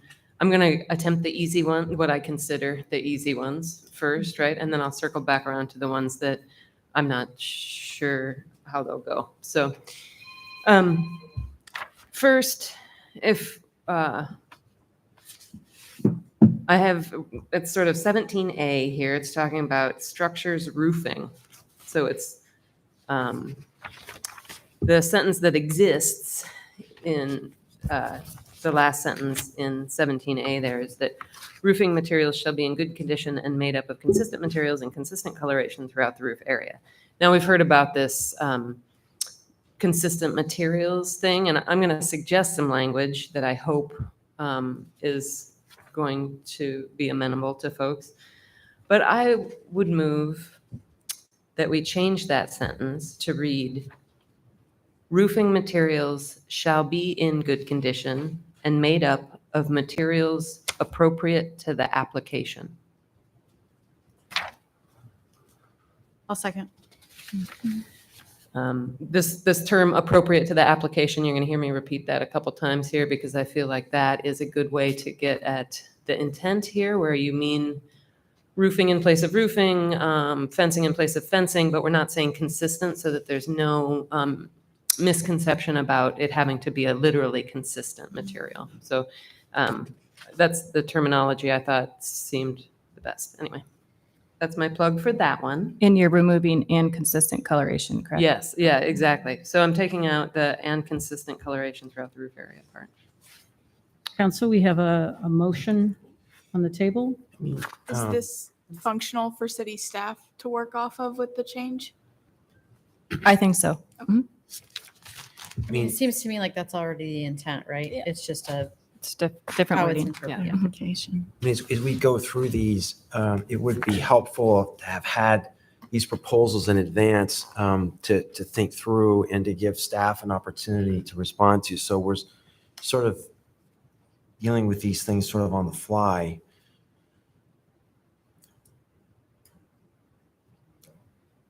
I register your concern, but I think we heard this recommendation from quite a few people, so I'm not, And my goal is not to materially change that. It just, again, it's to match our intent here. You know, I don't want to confuse people if we're talking about consistent materials when really we just mean materials appropriate to the application. and it's focusing on the structural issue as opposed to the Color. aesthetic Takes out the word issue color. of matching colors. Yep.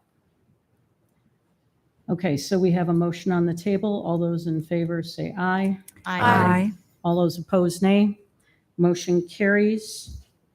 And Grace, did you get which one that applies to? Okay.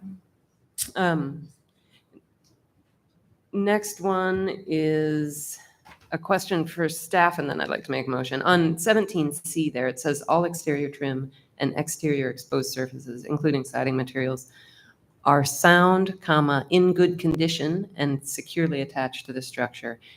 Do you feel like that's redundant? As I'm just curious, I'm curious about taking out the in good condition line, because I figure the word sound already implies in good condition, but I just want to make sure that I'm not misinterpreting the intent there. Nope, I agree. Okay, so I would move that on 17C, we take out in good condition. Second. Discussion? Those in favor say aye. Aye. Those opposed, nay. Motion carries. All right, here's another question for staff here. Item 17D, is that the same, in your opinion, as 17H? Because I was tweaking H and D, and then I was like, well, how are these different? So they both have to do with the exterior walls. I think one is regarding holes specifically, and the other is paint. Yeah, D to me is holes that are then repaired Okay. rather than the entire exterior and the condition of it. In that case, I'll just make changes to, well, I won't make changes. I will suggest changes to both those items. So on 17D, I would move that we amend the wording on that to read, exterior walls are free of holes and made of a material appropriate to the application. I'll second. And then removing Everything else. the rest of that. Discussion. So do we also here want to introduce something about size at all? I just wondered. The Or- size of the hole? Yeah, just like, Oh, well, yeah. I would say I hadn't thought of that. So if you want to circle back around with that. Okay, let's stay with your motion first. Okay. All those in favor? Aye. Aye. All those opposed, nay. Motion carries. All right. On 17H, I would move that we amend the wording in the first sentence to remove the phrase that appears after the word intact, basically. So that we end the first sentence of 17H at the word intact. So we're removing not in a condition of deterioration, are of uniform coloration, and are not patched with dissimilar materials. Yes. I did leave that plastic wrap material should not be considered an acceptable siding material. I did leave that as well. So taking out not in a condition of deterioration, because I think that's already stated when we're saying that it's intact, right? So, so removing not in a condition of deterioration, the uniform color and patching with dissimilar materials, removing that, the rest of that sentence. And then I also, with that, Wait, do you understand? Is that clear? Yeah. Okay. um, and then also the last sentence, I would remove that as well. No flaking or chipped paint or outer loose material dominates or detracts from the exterior appearance of the structure. That sentence seems to be about appearance rather than Aesthetics.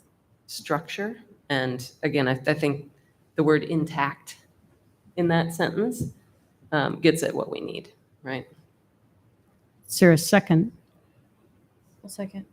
So the prior changes have been sort of wordsmithing that really haven't changed the substance. But this seems to move us in the direction of a substantive change. Can you speak to this from the staff perspective?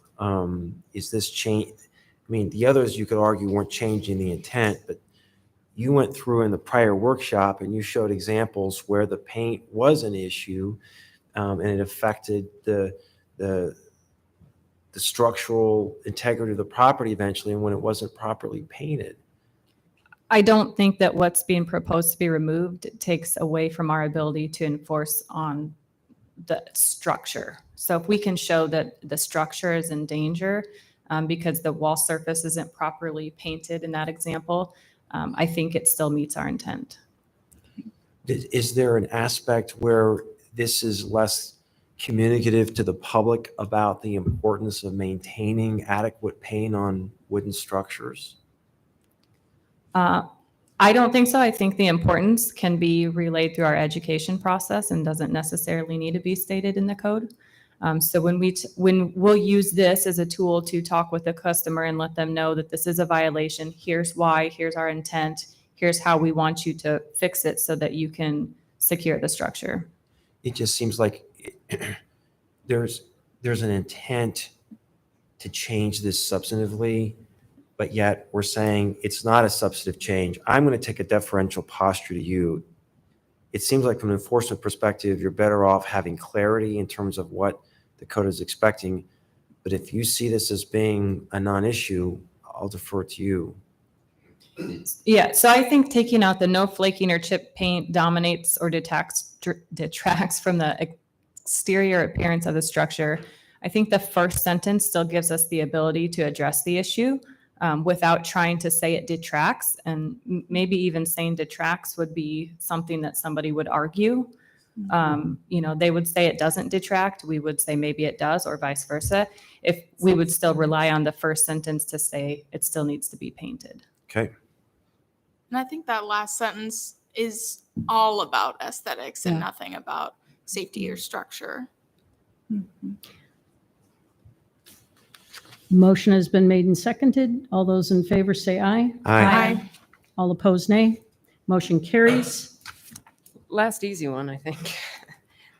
So my last one is on 17I, where it talks about fencing. The last sentence, I would move that we amend that to read, all fencing shall be of materials appropriate to the application. Is there a second? I'll second.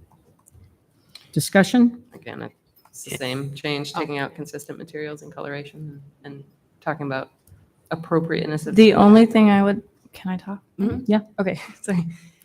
If we're removing free from damage, breaks, holes, or missing components. That She's part's saying still there. leave that. Okay. Just in the last sentence. Okay, okay, okay. Yep. So just the last. The last sentence, okay. Yep. All fencing shall be of materials appropriate to the application.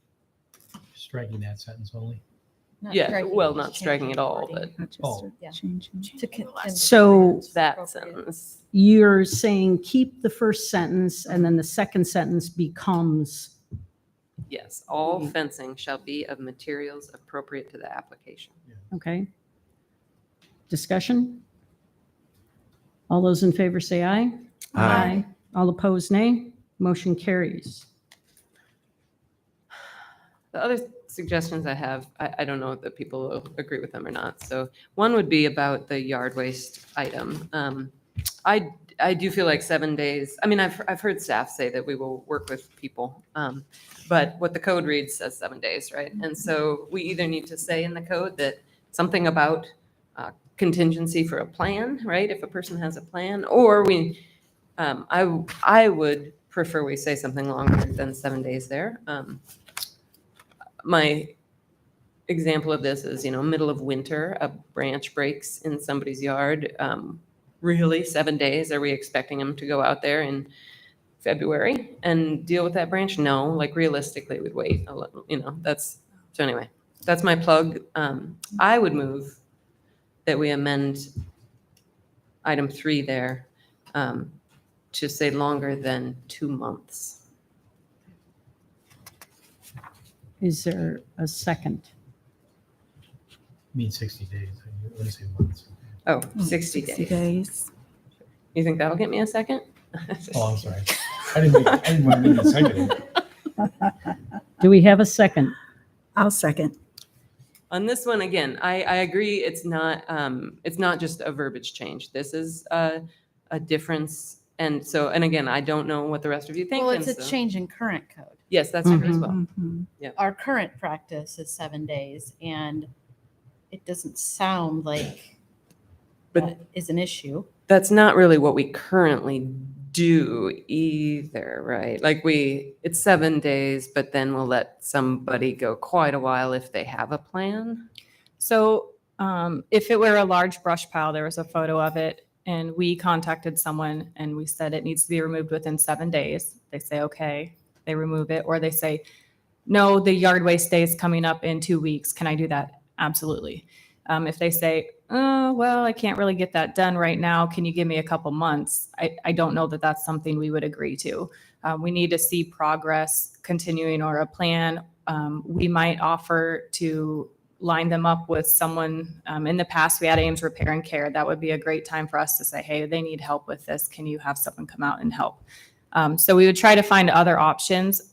My concern with 60 days would be on the enforcement side. If I did have to take a case to court and prove it, 60 days is very hard to prove. I would have to prove that brush pile is the same brush pile that was there 2 months ago and it hasn't changed. Where then the owner could come and say, nope, I've been working at it, but I put more on. It's kind of an enforcement nightmare. But I would say we don't have a ton of these either. So. Sure. That's fair. And it might be making a mountain out of a molehill in terms of my thought there, but that would just. Is there a safety concern with leaving the brush pile? I think there was some discussion about vermin at some point, but. Yeah, we've seen brush piles do contribute to vermin issues. They're also a fire hazard. We don't want them sitting on the property. Someone can throw a cigarette out or something and it's not good. So what if things were bagged? I mean, there's a lot of discussion about approved receptacles, but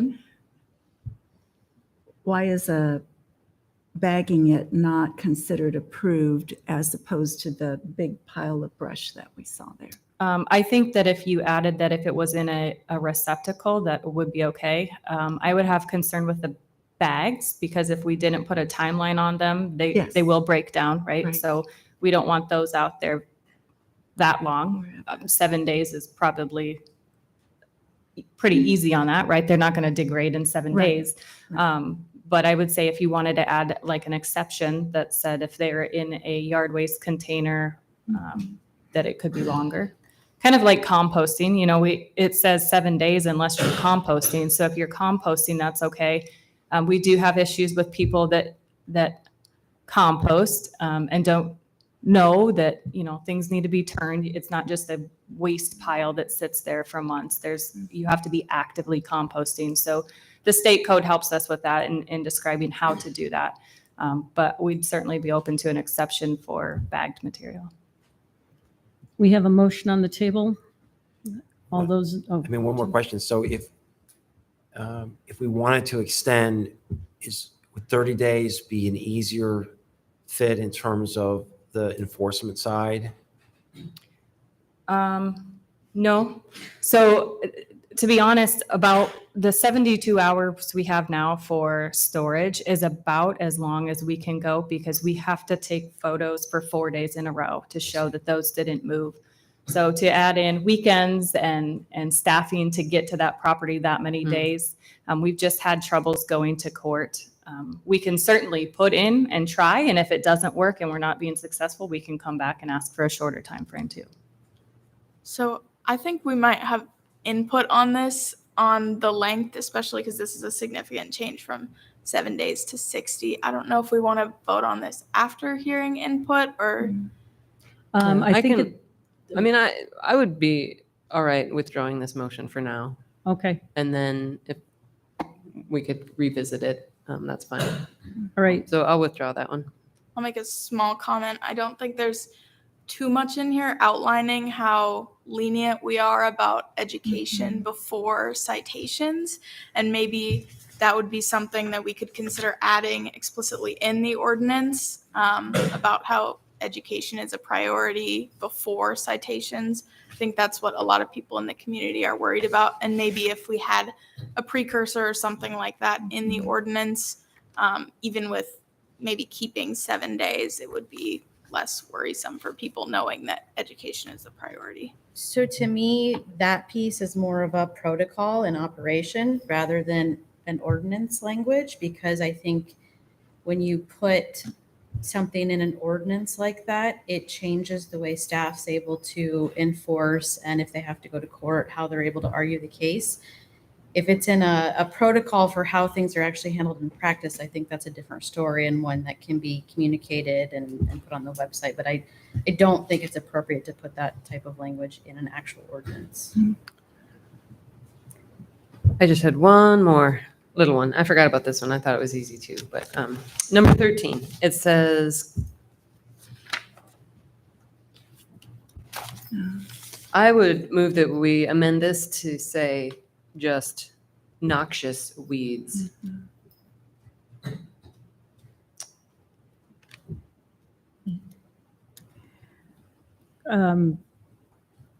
So it's just noxious weeds. We don't care about. I think the definition of a weed is going to be really tricky, but I think noxious weeds, I would say if noxious weeds as defined by the state, I would move that we use that language. So noxious weeds as defined by the state.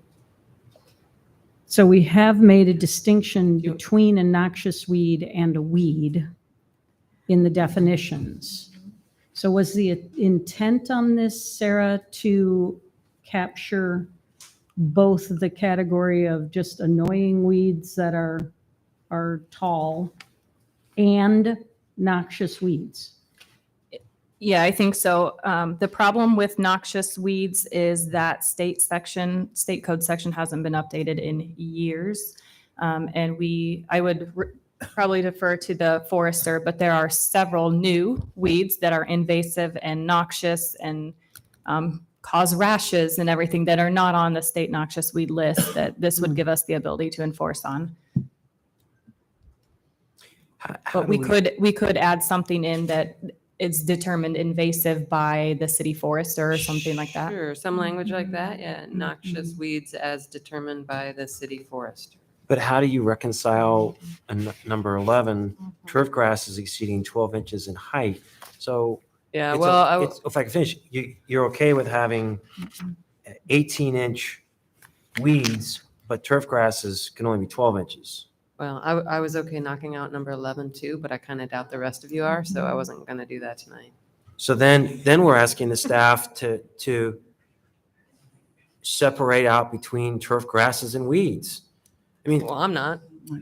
Personally, I think it's harder to determine prairie versus weed than it is to determine turf grass versus weed, but that's a different issue. I think the thing with weeds, and again, with our definition of weed here, it says not intentionally planted, right? So the enforcement of that's going to be tricky too, I got to imagine. You go up to a place and you're like, oh, you have a weed there. And they're like, I put that there. And then you're like, oh, okay, well, and then you can't do anything. So I think noxious as defined by someone is much clearer, much easier to enforce. And so if the city forester is who staff would recommend we use, then that would be my motion. So the language would be any noxious weeds as defined by the city forester? I wrote noxious weeds or those deemed invasive by the forester. Okay, Those perfect. deemed invasive. That language. Is there a 12 second? inches, drop the 12 inches that you're saying. Mhm. Is there a second? Second. So this is at some point getting to just be silly. And I don't know if it's the hour of the night, but literally we're going to allow turf grasses. We'll have a limit there of 12 inches on that grass.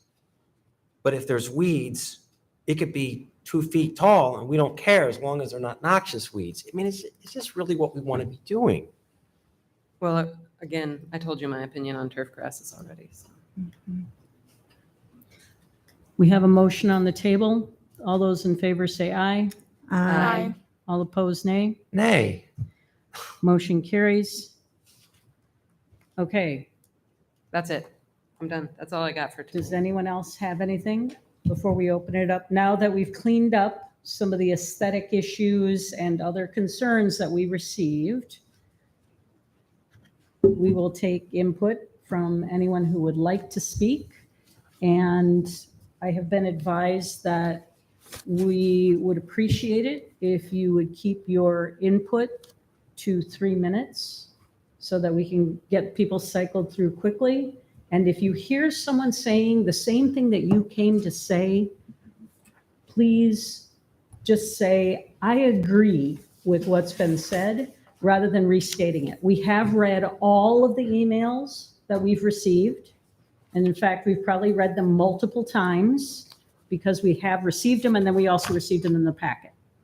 So we want to hear what you have to say, but I'm going to get out my phone with my timer on it so that I can keep track of how long people are speaking. And when you come up, I would ask, please, that you identify yourself, give us your name and your address, and then tell us your concerns so that we can take your input into consideration. And if I might add one comment, thank you for staying Yes. so late. So for many of you, this may be the very first time you've ever come to a city council meeting. And we're waiting to give you the opportunity to have your say 3¼ hours into the meeting. So that's not lost on us. And I hope we're not We're sorry. super rigid on the 3 Yeah, we minutes are. No, We're really sorry. because you guys have waited so long. And Thank you. I speak for everyone here. We really appreciate your patience in getting to this part. So we do look forward to hearing your thoughts. Do we have those who are interested in speaking? If you are interested, did we have We any had orange some cards out front? We cards. have some orange cards, so I guess Oh, some people filled them out. They've got them. we, They just don't bring them Yeah. up. And some of them are there, I think. and we've gotten some cards. So if you could identify yourself, and did you provide Grace with an She orange did. card? I did. Okay. Yeah, she has it.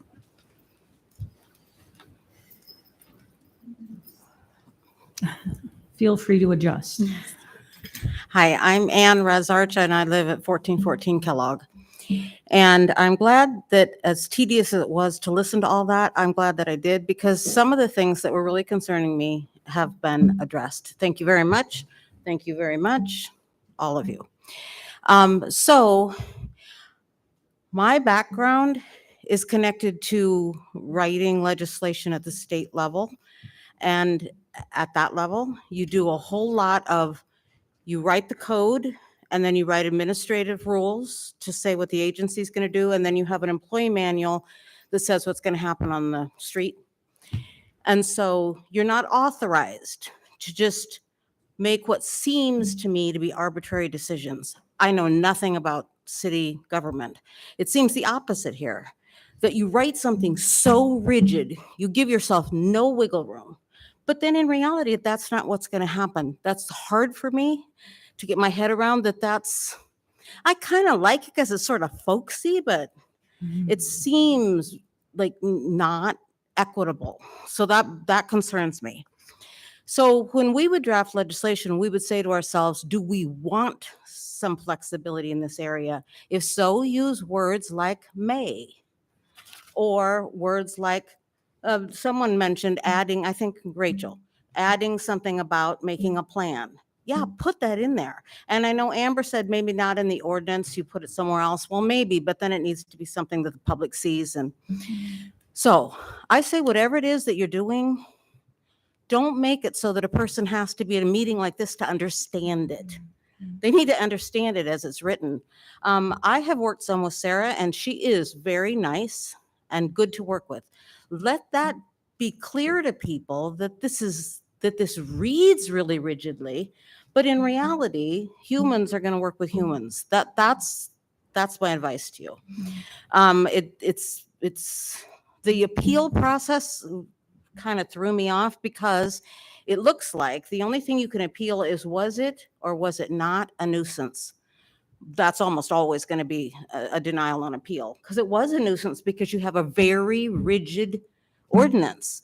So it's always going to be a nuisance. There's a lot of writing in there about how you pick people to be on that board, but man, that board is going to be, they may even have their hands tied. They may want to give this person, but the ordinance is not going to allow them because that thing is as rigid as anything I have ever read. I went and looked at the one from wherever it was, Iowa Falls. I thought I can guarantee you I'm never moving to Iowa Falls. That was insane. So anyway, my other, and the person, well, in the community, the people I've talked to are very up in arms about people who profit off of rentals having no different standard than if it's your home. That does not sit exactly right with me, but it seems as though the comments here are very much that those two should be aligned. That seems odd to me, but it's not my hugest issue, so I'm just kind of voicing what others said. Another thing that I think is going to happen to you is the person, you have this rigid ordinance. So the person who made a complaint is going to believe, and they're right, that according to what is written, you should be very rigid.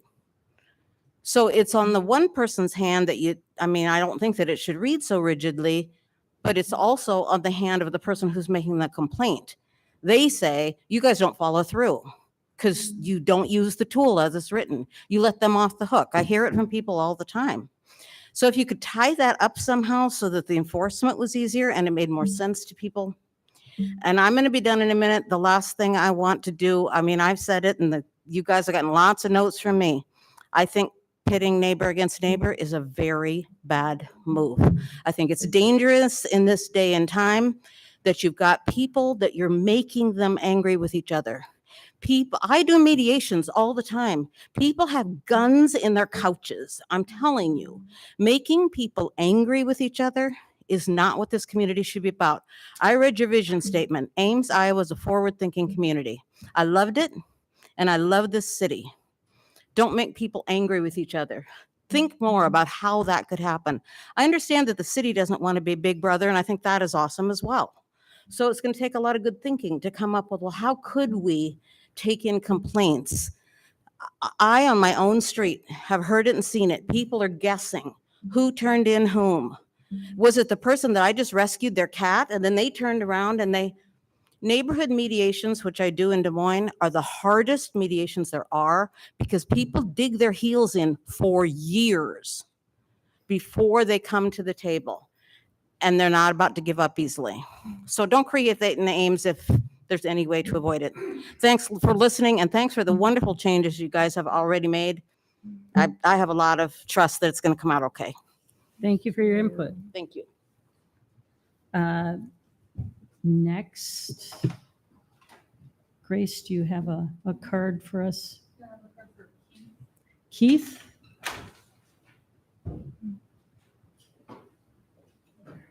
And then Austin?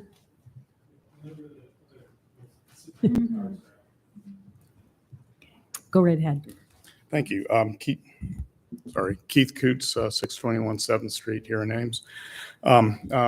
A lot of my concerns have been addressed. Thank you very much, Bronwyn, for those. I do want to reiterate, I agree with what was just said. I support the spirit of this ordinance as it relates to bona fide public matters such as health and risk to people and to maintain public infrastructure. I do not support it where it crosses over to subjective opinions as to what constitutes a nuisance, or where it has the potential to be mean or mean-spirited or punitive. As I read this, this is supposed to be about public nuisances. So I would ask the council and the staff, when they're developing this, public nuisances are those that affect considerable numbers of people. Anything other than that is a private nuisance. And I ask, what is the intent of this ordinance? Is this intended to be for public nuisances or for private nuisances? In my opinion, this is public nuisances, not private disputes between neighbors. I agree with what was said earlier. This code needs definitions, clear definitions. I deal in contracts every day, and ambiguous terms are a death knell to a contract, as they should be for laws as well. I also would ask you to consider the statement that hasn't been brought up in any of the discussions in 30.1 purpose. The purpose of this chapter is to protect health, welfare, and safety of the citizens of the city of Ames. But then there's the kicker, and to preserve the value of property owned by these citizens by establishing these codes.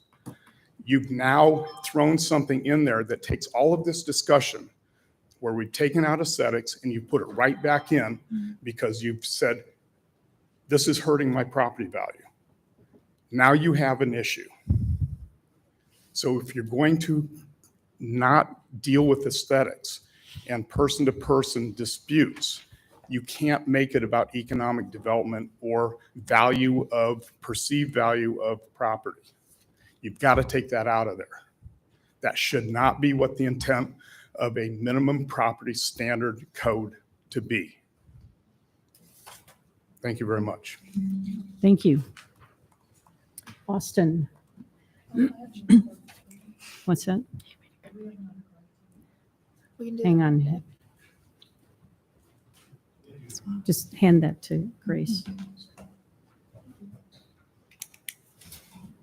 I have to state my name and address, right? It's been Yes. like Yes, years please. since I've been up here. Yeah, so I'm Austin Stewart. I live at 437 Hilltop Road. And so I would say that, again, I agree with a lot of what's been said, especially the last speaker as well. One of the things that I think is crucial with this is, as it stands, I read this, it seemed incredibly punitive. And I was specifically concerned with the most vulnerable members of our community that barely are keeping their homes. Maybe they're working 3 jobs. They can't mow their grass, so it stays less than 12 inches long. Or they have health issues, mental, physical, whatever, that are impeding them from doing those things.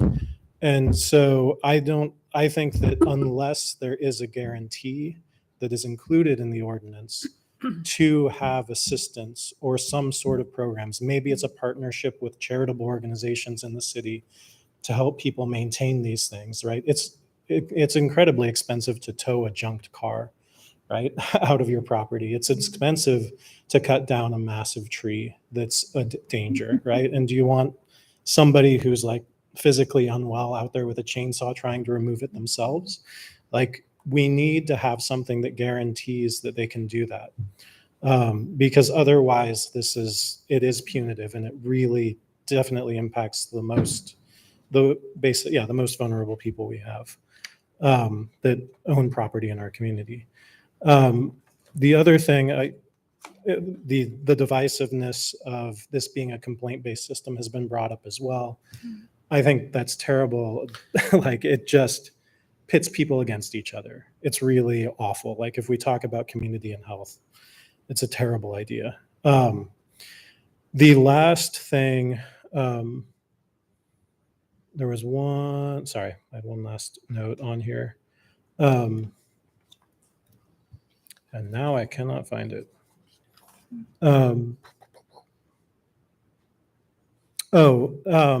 The definition of a nuisance as being injurious to the senses. For me personally, a lawn that is cut short, that has no dandelions in it, that is going brown because it's too short and it's a dry season is probably one of the most injurious things to my senses around. And so should I be issuing complaints about all of those yards in town that look like that? And because then that's another backlog for city staff to go in and deal with. But that is such a broad definition. And my aesthetic choices are so very different than many people. So thank you. Thank you. Grace, another card. Brenda?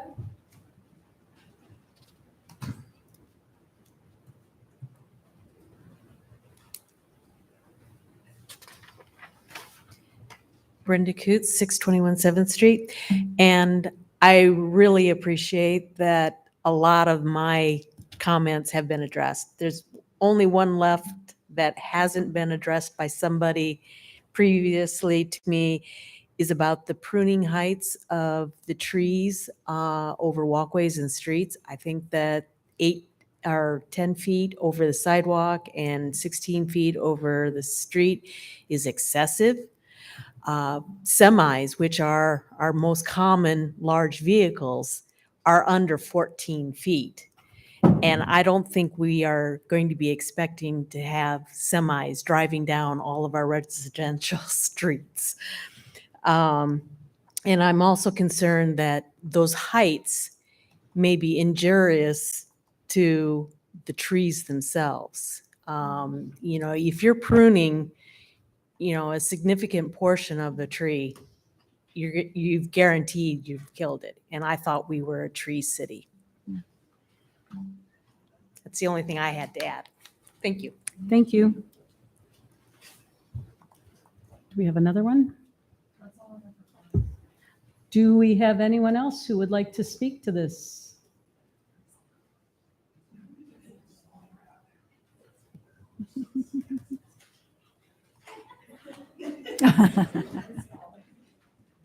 I guess we have a second in line. Hello, my name is Sharon Stewart, 437 Hilltop Road. I can speak specifically to what it's like to go to an appeals board and be confronted with very specific definitions. Definitions that are so specific that they negate the intention of what the code is trying to do. I went before an appeals board in the process of building out Lockwood Cafe because there was a part of roofing that was connected to a poured concrete building. The connection was metal, the building was concrete, the code was in relationship to fire hazard. We could all agree that the code did not relate to what the hazard was and that it was ridiculous. But they felt so sure that they had to stick to the code that the intention was lost. So the idea that we uphold things based on intention alone is dangerous, and I felt that firsthand. So that to me is not an argument that I can buy because that's not been my experience. Additionally, I would say that there was talk about the fines, but it very clearly states in,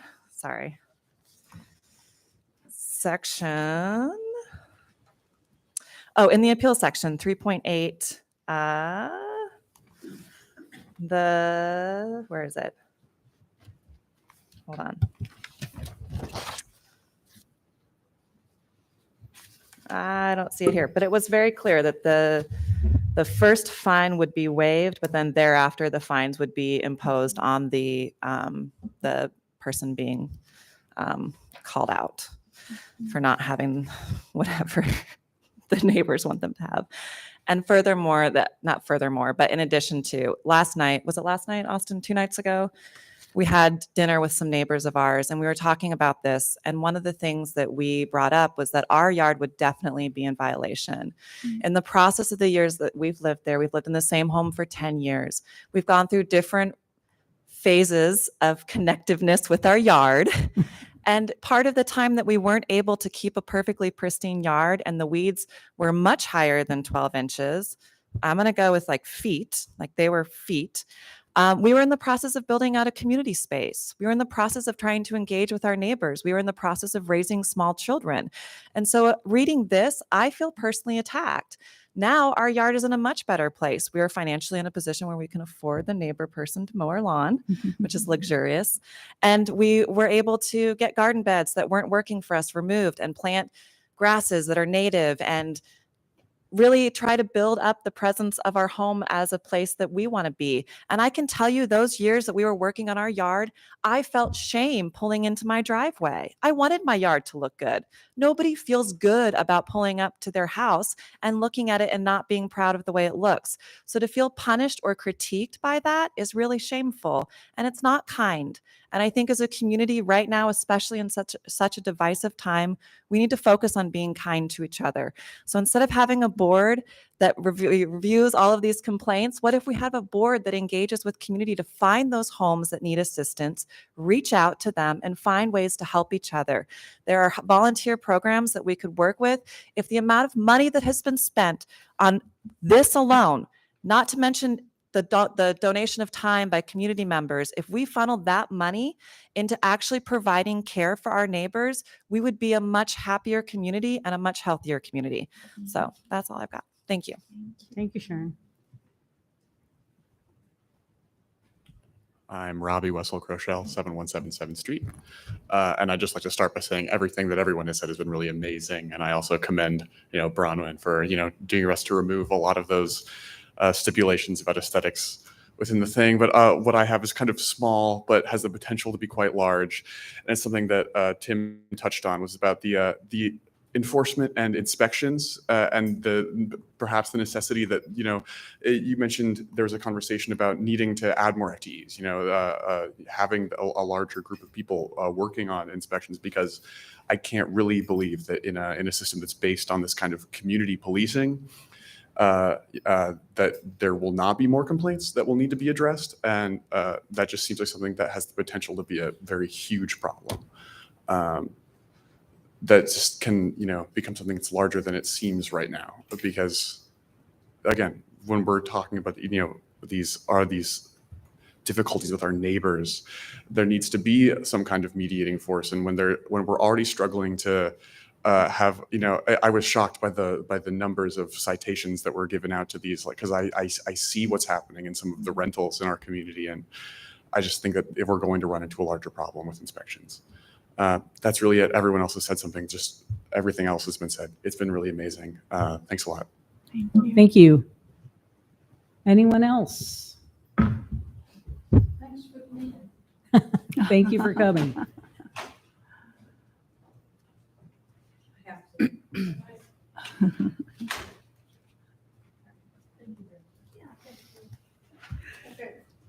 Jerry Neal, 916 Ridgewood. I probably crossed through everything I had on my list a dozen times and rewrote it a dozen times. But I think I came up here because some of the points that have been raised, I think, are extremely important things to be thinking about. In my notes, I had made a couple of thoughts about what I'd heard about. We're talking about aesthetics versus safety, and then how the rise in the complaints are because people can go on Ames on the go. So we're at this whole bit. I get concerned that our attention to the complaint process isn't being monitored nearly as closely as what we're going after for the actual nuisances. So I feel like that's something that we have to be paying attention to. And several people brought this up, and in my notes, I thought it was very important too.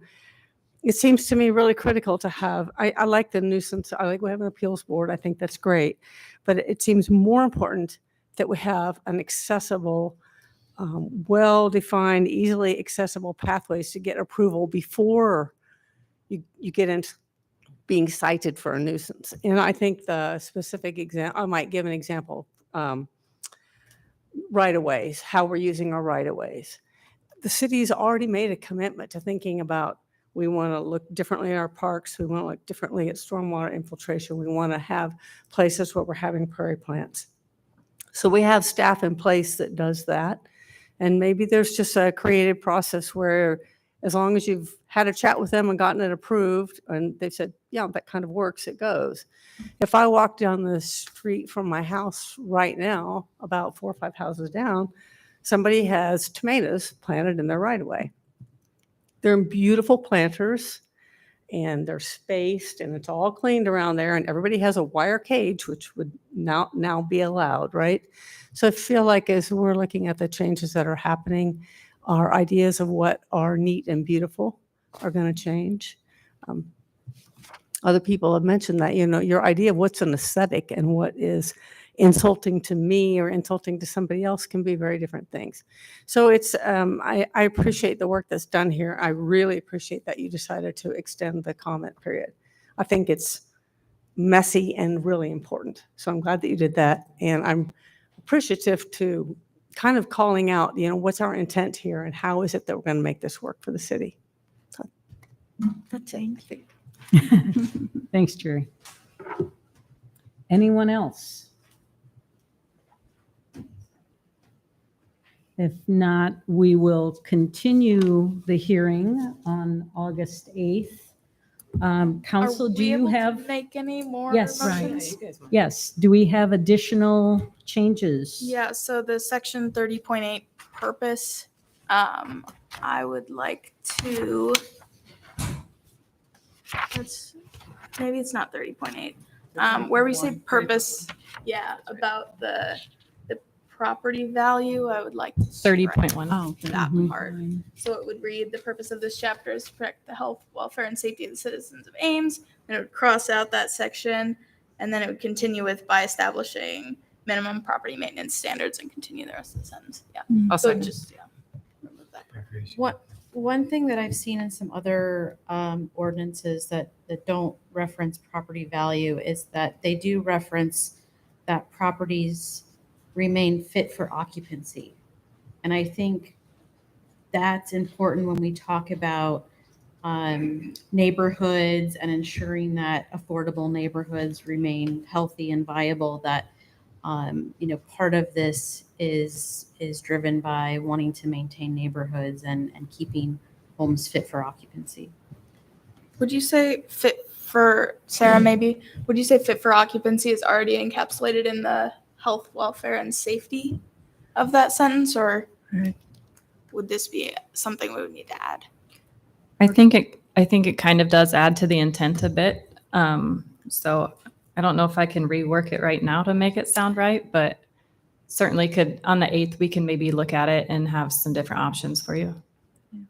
Sarah, could you speak to the reason? I mean, this wasn't just placed there arbitrarily. There was some thought behind it. And before we change this, it would be helpful to hear what was the staff intent for that.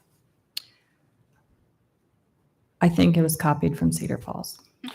Well, but So there that was was there was an intent to copy it. You could have eliminated it at that time. This is very typical of all of these. In the other chapters that I've looked at, it does talk about property value.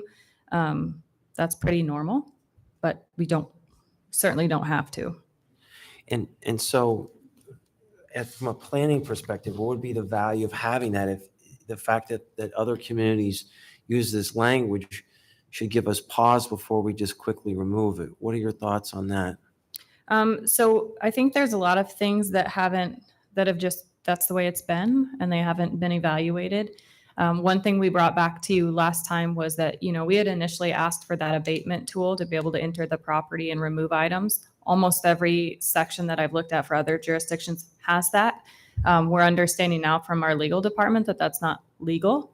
So I think that just lends to how outdated some of these are, and we have the ability to make it what we want.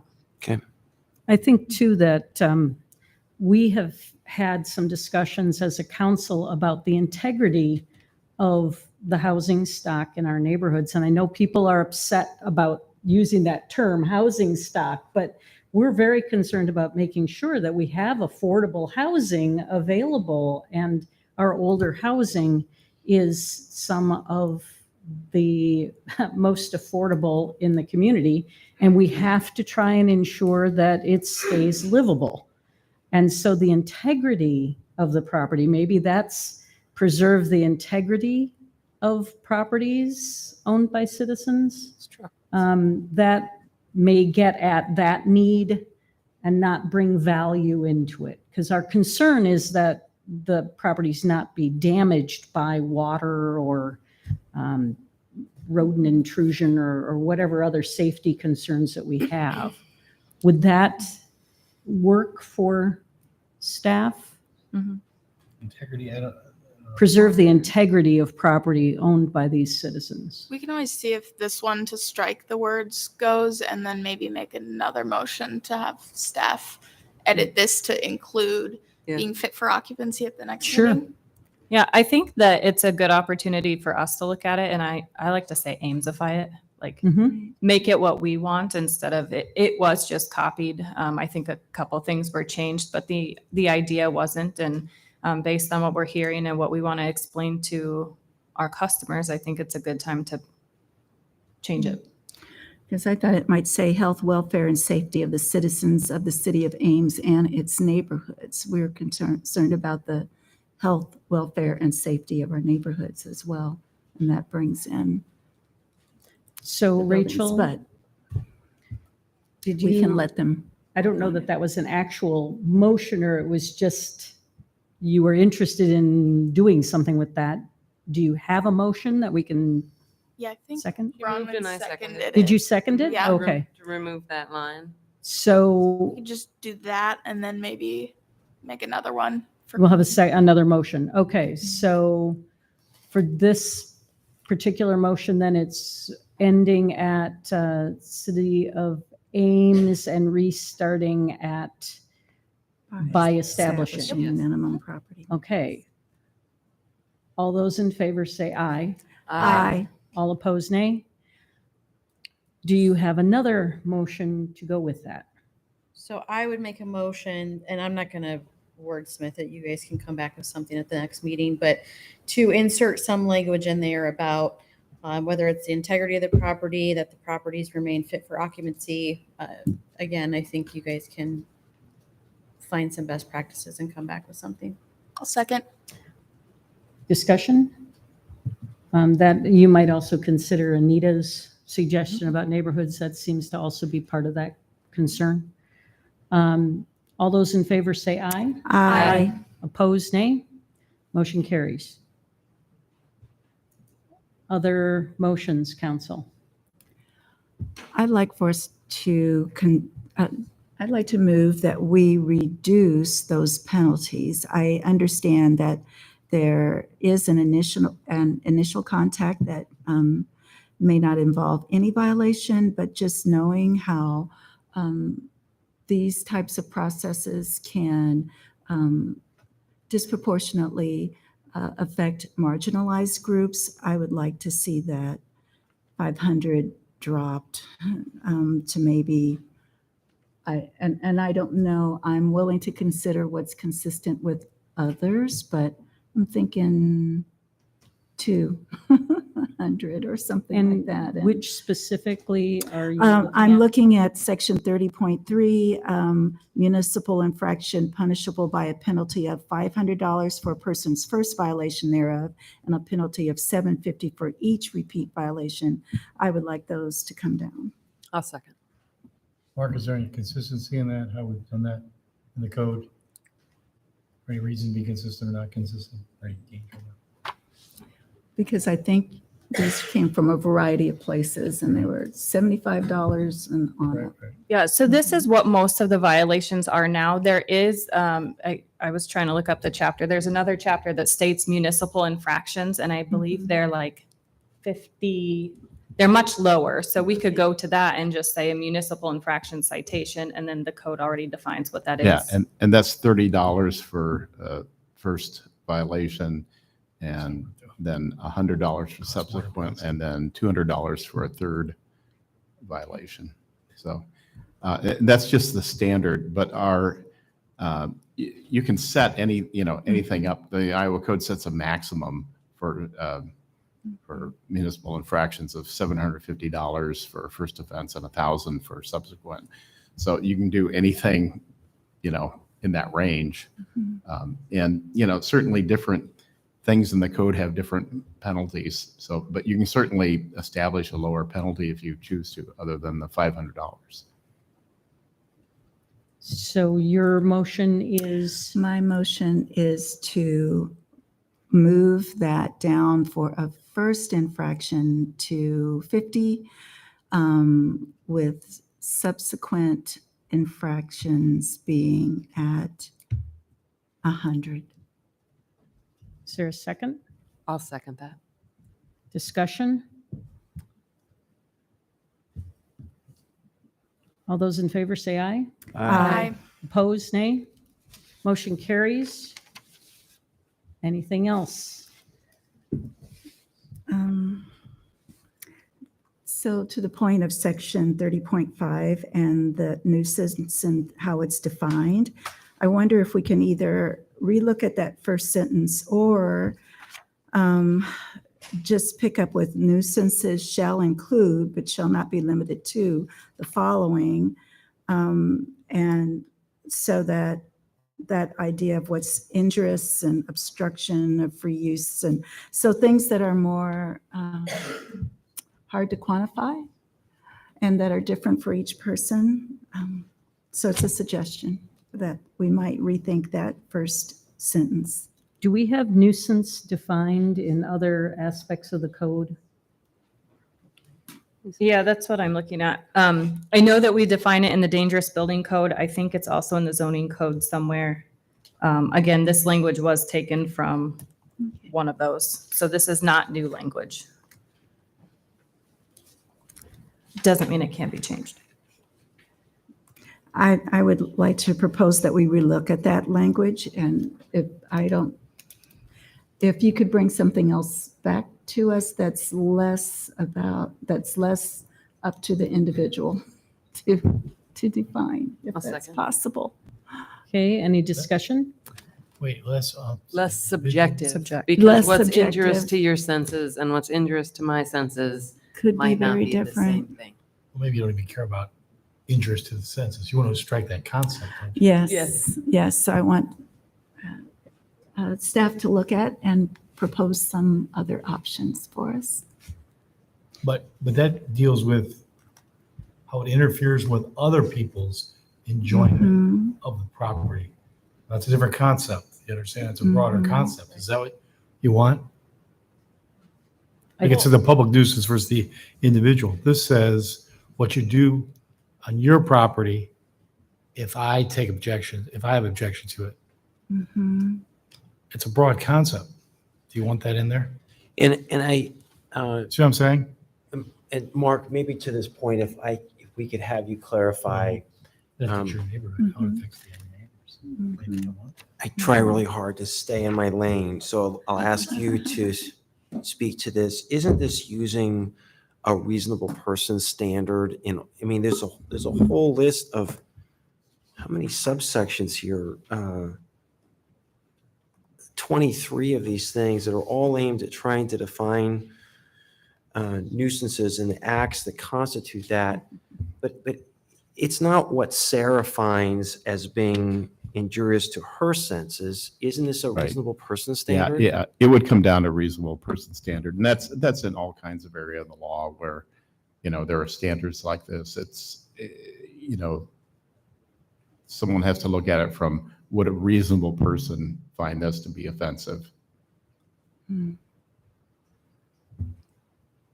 So if my point for asking Mark to clarify this is that this is not a novel thing that the city of Ames is suggesting. Mhm. And that this is what we ask courts to do every day, is to determine what a reasonable person would do.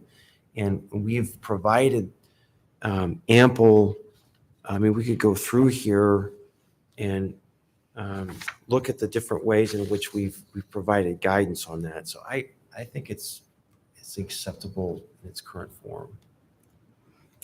I mean, I'm comfortable with staff coming back next week with an alternative proposal of language for how to word this. And if maybe there isn't one, or if the reasonable person standard could be maybe worded a little bit differently, but still the same concept.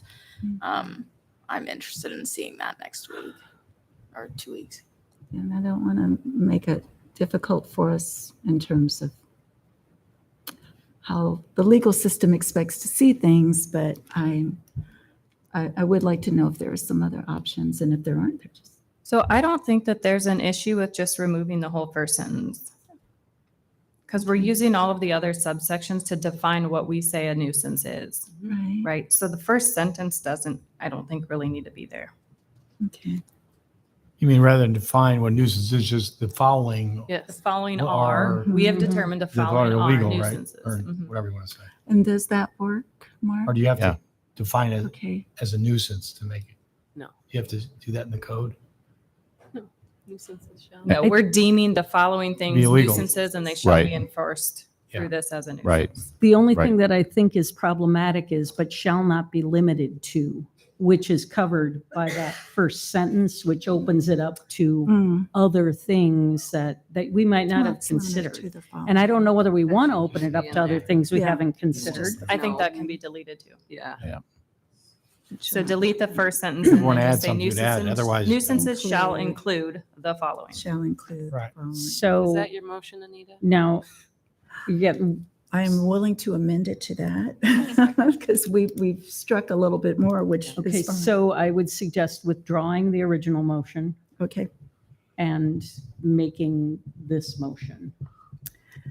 So moving that it would say nuisances shall include the following. Is there a second? Second. And so, again, we're doing this on the fly. We could have had these proposals in advance, but we'll just roll with it. Are there any other enforcement issues, Sarah, as we're asking you to respond on the fly? Okay. All right.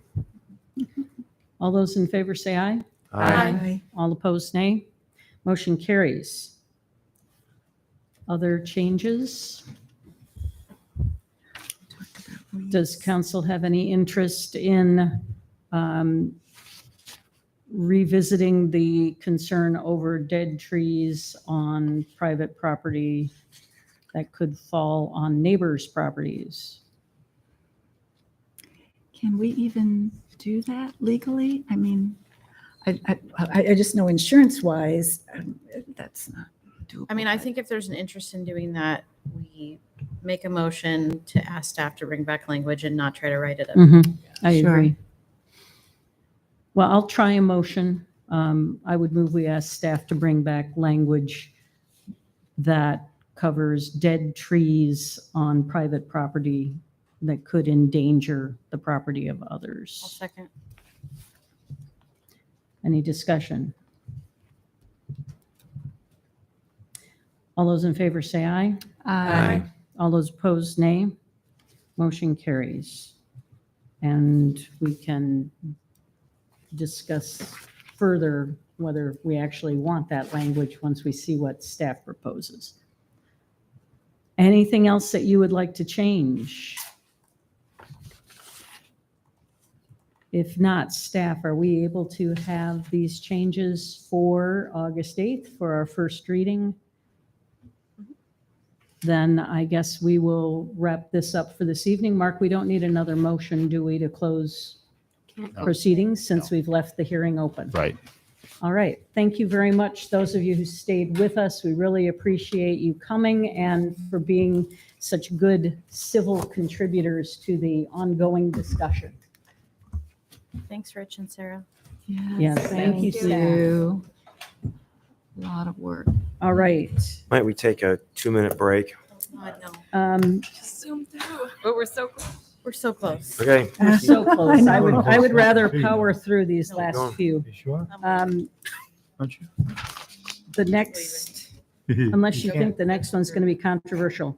First reading of an ordinance amending Ames Municipal Code, Section 11.4 regarding urination and defecation.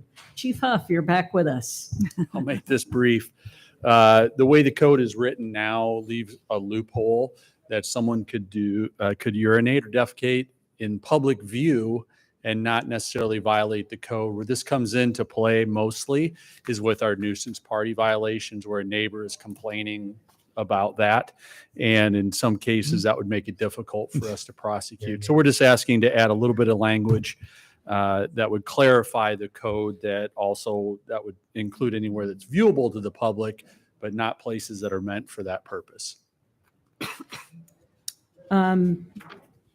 Council, do you have any concerns about this one? Bronwyn, I thought that you expressed. Well, the word reasonably, but then I just heard how that's a real word. So Yeah. I'm okay with that. I think you also had a question about walls. Oh, but then I saw there was something about on public property, right? Yeah, a lot of codes are not as specific as ours is. A lot of them are just simply, you may not urinate or defecate in a public place or somewhere viewable. I don't really understand why we have all the other stuff, but It was adding that little It was bit of like language the helps. outside of a building. There's nothing in the code here that would prevent you from urinating onto the siding of a Go building, inside the house. the way this is written. Right. The proposed change would catch it then. Does it? The proposed change? If it's viewable to the public. Oh, yes, yeah. So they can't around back of the building. It's still going to be if it's viewable to the public. This mostly comes into play with nuisance party issues. That's fine. I'm fine with it as it is. You know it when you see it. Let's put it that way. I have We'd rather experience not. with this. That's right. All right, do we have other concerns or questions? If not, I would ask for a motion. Move on first. Second. All those in favor say aye. Aye. All opposed, nay. Motion carries. Next is the second reading of an ordinance on rezoning of 314 Bourne Avenue from general industrial to government airport district. Move on second. Second. All those in favor say aye. Aye. Opposed, nay.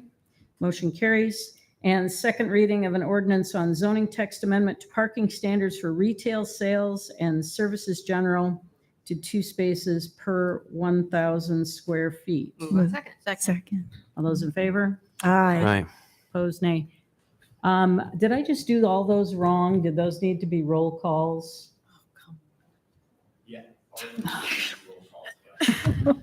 We're so close. Okay, I couldn't get through the meeting without having one screw up. Okay, so let's go back to item 17. Move on first. Second. Roll call. Aye. Aye. Aye. Aye. Aye. Aye. Number 18, second reading of ordinance on rezoning of 314 Bourne Avenue. Move on second. Second. Roll call. Aye. Aye. Aye. Aye. Aye. Aye. Second reading of ordinance on zoning text amendment to parking standards for retail sales and services general. Move on second. Second. Roll call. Aye. Aye. Aye. Aye. Aye. Aye. Okay, dispositions of communications to council. We have, Yeah, go through them. I'll advise. Which one do you want to do first? There's only 6. got to find them first. Okay. You have them here if that would help. I've got it, I think. All right, so we've got, first item is public comments on proposed code. We've already gone over those. Letter from Eric and Shelley Mathery, Ames residents, on their rezoning request. And this has to do with campus garage, I believe. You need a memo from that if you want to pursue it at all.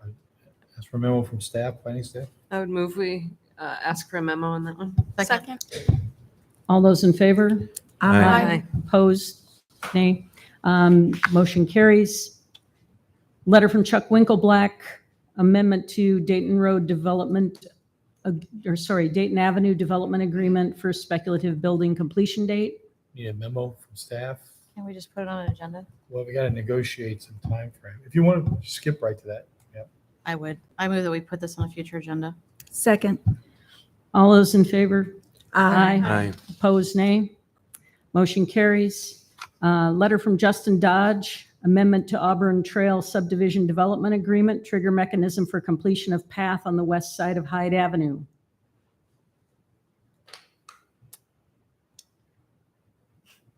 I would move that we get a memo from staff. So second. Second. All those in favor say aye. Aye. Opposed, nay. Motion carries. And then we have the memo from Kelly on the request to amend Cedar Lane paving requirement for Ansley subdivision. So this is a response. You got the memo. Now your next move is either to drop the topic or put it on the next agenda, or put it on an agenda. It's ready to be placed on the agenda for the applicant to make his case. Will we place this on a future agenda? Is there a second? Second. We think it's worthy to talk about. Okay. It's been moved and seconded. All those in favor say aye. Aye. Opposed, nay. Motion carries. Council comments. Oh. Oh, Do we count requests made at the dais under dispositions? Or is that that's council comments. Let's start with Tabitha. Roll calls. That's all I got. Bronwyn? Richard asked a question tonight during his public comment. He asked if it is legal to be in council chambers without one's shirt on. I would like to move that we have an answer to that question. Second. I'm not interested in asking our staff to investigate matters like this. Isn't that? can Oh, you if just you answer it? Oh, yeah, if you got it, I just Or, didn't yeah, know now. I don't need a memo. if we had any research need to be done on that. Okay, so we've had the motion made and seconded. I'll withdraw my motion if Okay. you're all right just answering. I mean, it is legal. The council can control decorum in the council chambers. In fact, every agenda has on it that no profanity is allowed. And so, someone can be removed for being disruptive or for, spewing a bunch of profanity. So, and it's the same thing really with not wearing a shirt. It's a matter of decorum. I will add that Richard was not banned from the council meeting or told to leave. He was given the choice to either put a shirt on, which I think he had one with him, and he could either put the shirt on and come to the council meeting, or he had to leave, and he chose to leave. So, but there's a certain level of decorum, I think, in any official government proceeding that is expected. And, people generally can't, walk into the legislature without a shirt on or certainly you can't go to court without a shirt on. So, There are rules about that, though. I Yeah, think and in we those don't- circumstances. I think we've come to the point where you need to have some kind of policy on decorum in the council chambers. Brian has been studying this for the mayor. Yeah. It's not unusual that other councils have it. right. Not just talking about, you'll decide whether you want people to wear clothes at all. Stand on Come, they chairs. can stand on and- chairs, Yeah, there's a Right. whole wave bunch of- signs. Right. Interrupt people while they're talking, booing. You can establish those type of rules of conduct for not only yourself, but also the public in a meeting. Other cities have it. We can bring back some for you. You might want everybody to be naked. That's okay. You'll make that decision. But we'll give you a recommendation based on what we've seen from other cities. Will Then you that- will adopt it. You will ask you to adopt that policy. So it'll be clear as city council policy. Will that come with or without a direction from us to do that? Are you gonna, no, I wouldn't do it unless you tell me to. come Well, up with but you've one. started the research on it. The mayor started looking mayor's- into it. Yeah. We didn't bring it to, we never brought it. We actually, He And started that's- looking into it. we I mean, did. I find that a little more problematic. We brought something to the council, I think, 8 or 9 months ago. Yeah, you did. Oh, Maybe it was even over a year ago. Okay. Yeah. And the council referred it to us to bring back on a future agenda, and it's just not happened. Okay. So in the next couple of meetings, we can bring something back to you that you can either adopt, amend, or reject. Okay. But we have brought something to you previously. Now, if you want something not in there specifically, or something specifically allowed, I guess you could tell us now, if you want to give us direction up front. No, I mean, I'll wait to see the proposal. It does not speak, the version that you've already seen doesn't speak to the question of whether. Attire in council No, chambers. but we're gonna have to answer that question now. But you're already working on it, so we don't require No, another we motion. dropped already it. seen We it. dropped it. Already seen Yeah, it. we've seen it. It came back to us in the form of a memo about, Yeah, you I just wanna received a memo, look for it. I think, in 2022. So then we do need a motion if Bronwyn wants the issue of attire added to the I just decorum. wanted that question answered, is all I wanted. Okay, Now, maybe you want us to do the research and bring you back a policy that we want to recommend with the elements in. You can decide to eliminate those or not. Can you just send us the memo again and then we can decide at the next meeting if we'd like to place it on a future agenda? Thank you. Thanks. anything else, Bronwyn? Nope, that's all. Oh, Rachel? yeah, I'll Nothing forward it to you. Oh, tonight. Amber? Anita? Nothing tonight. Tim? Yeah, I just want to encourage council. Sometimes there will be issues that come up that we literally have to make decisions on the fly, and we're asked to wordsmith things and come up with language. But for the last 10 years I've served, we've really tried to make an effort where if we know that we have changes we want to see, we provide those as a courtesy to council in advance to give people an opportunity to think about the proposal, as well as the staff. And tonight's example of how we went through this was not how we've done things historically.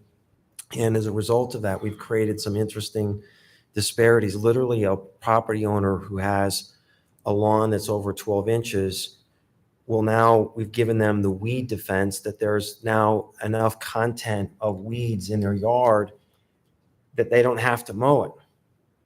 Whereas if it was turf grass, they would have to mow it. I mean, this is silliness that we're asking our staff to navigate this. And it could have been avoided had we thought through this in advance.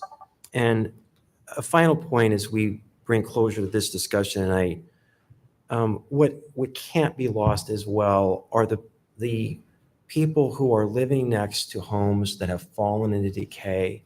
This is for many people one of the most important investments of their life. And they watch someone's house begin to decay.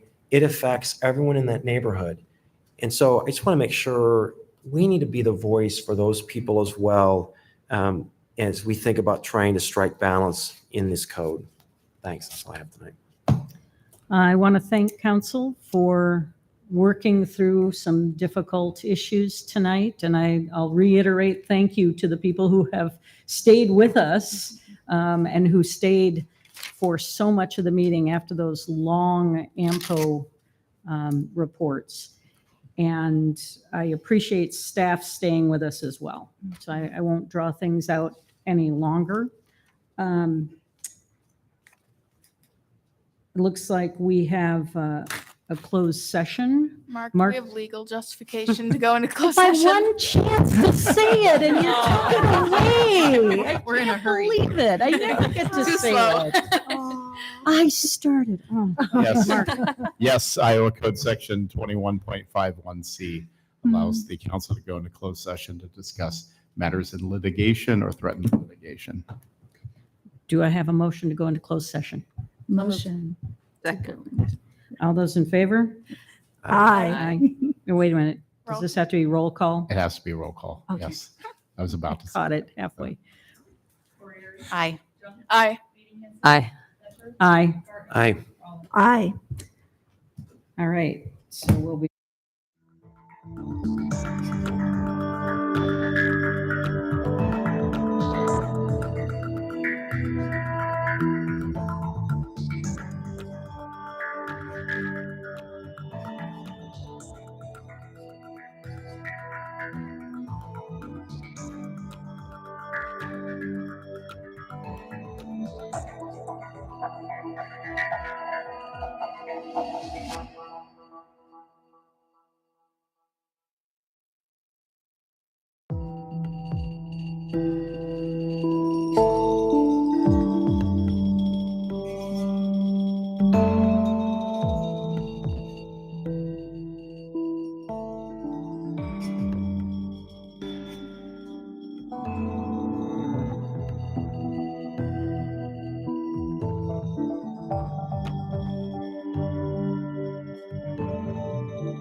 We're out of closed session, and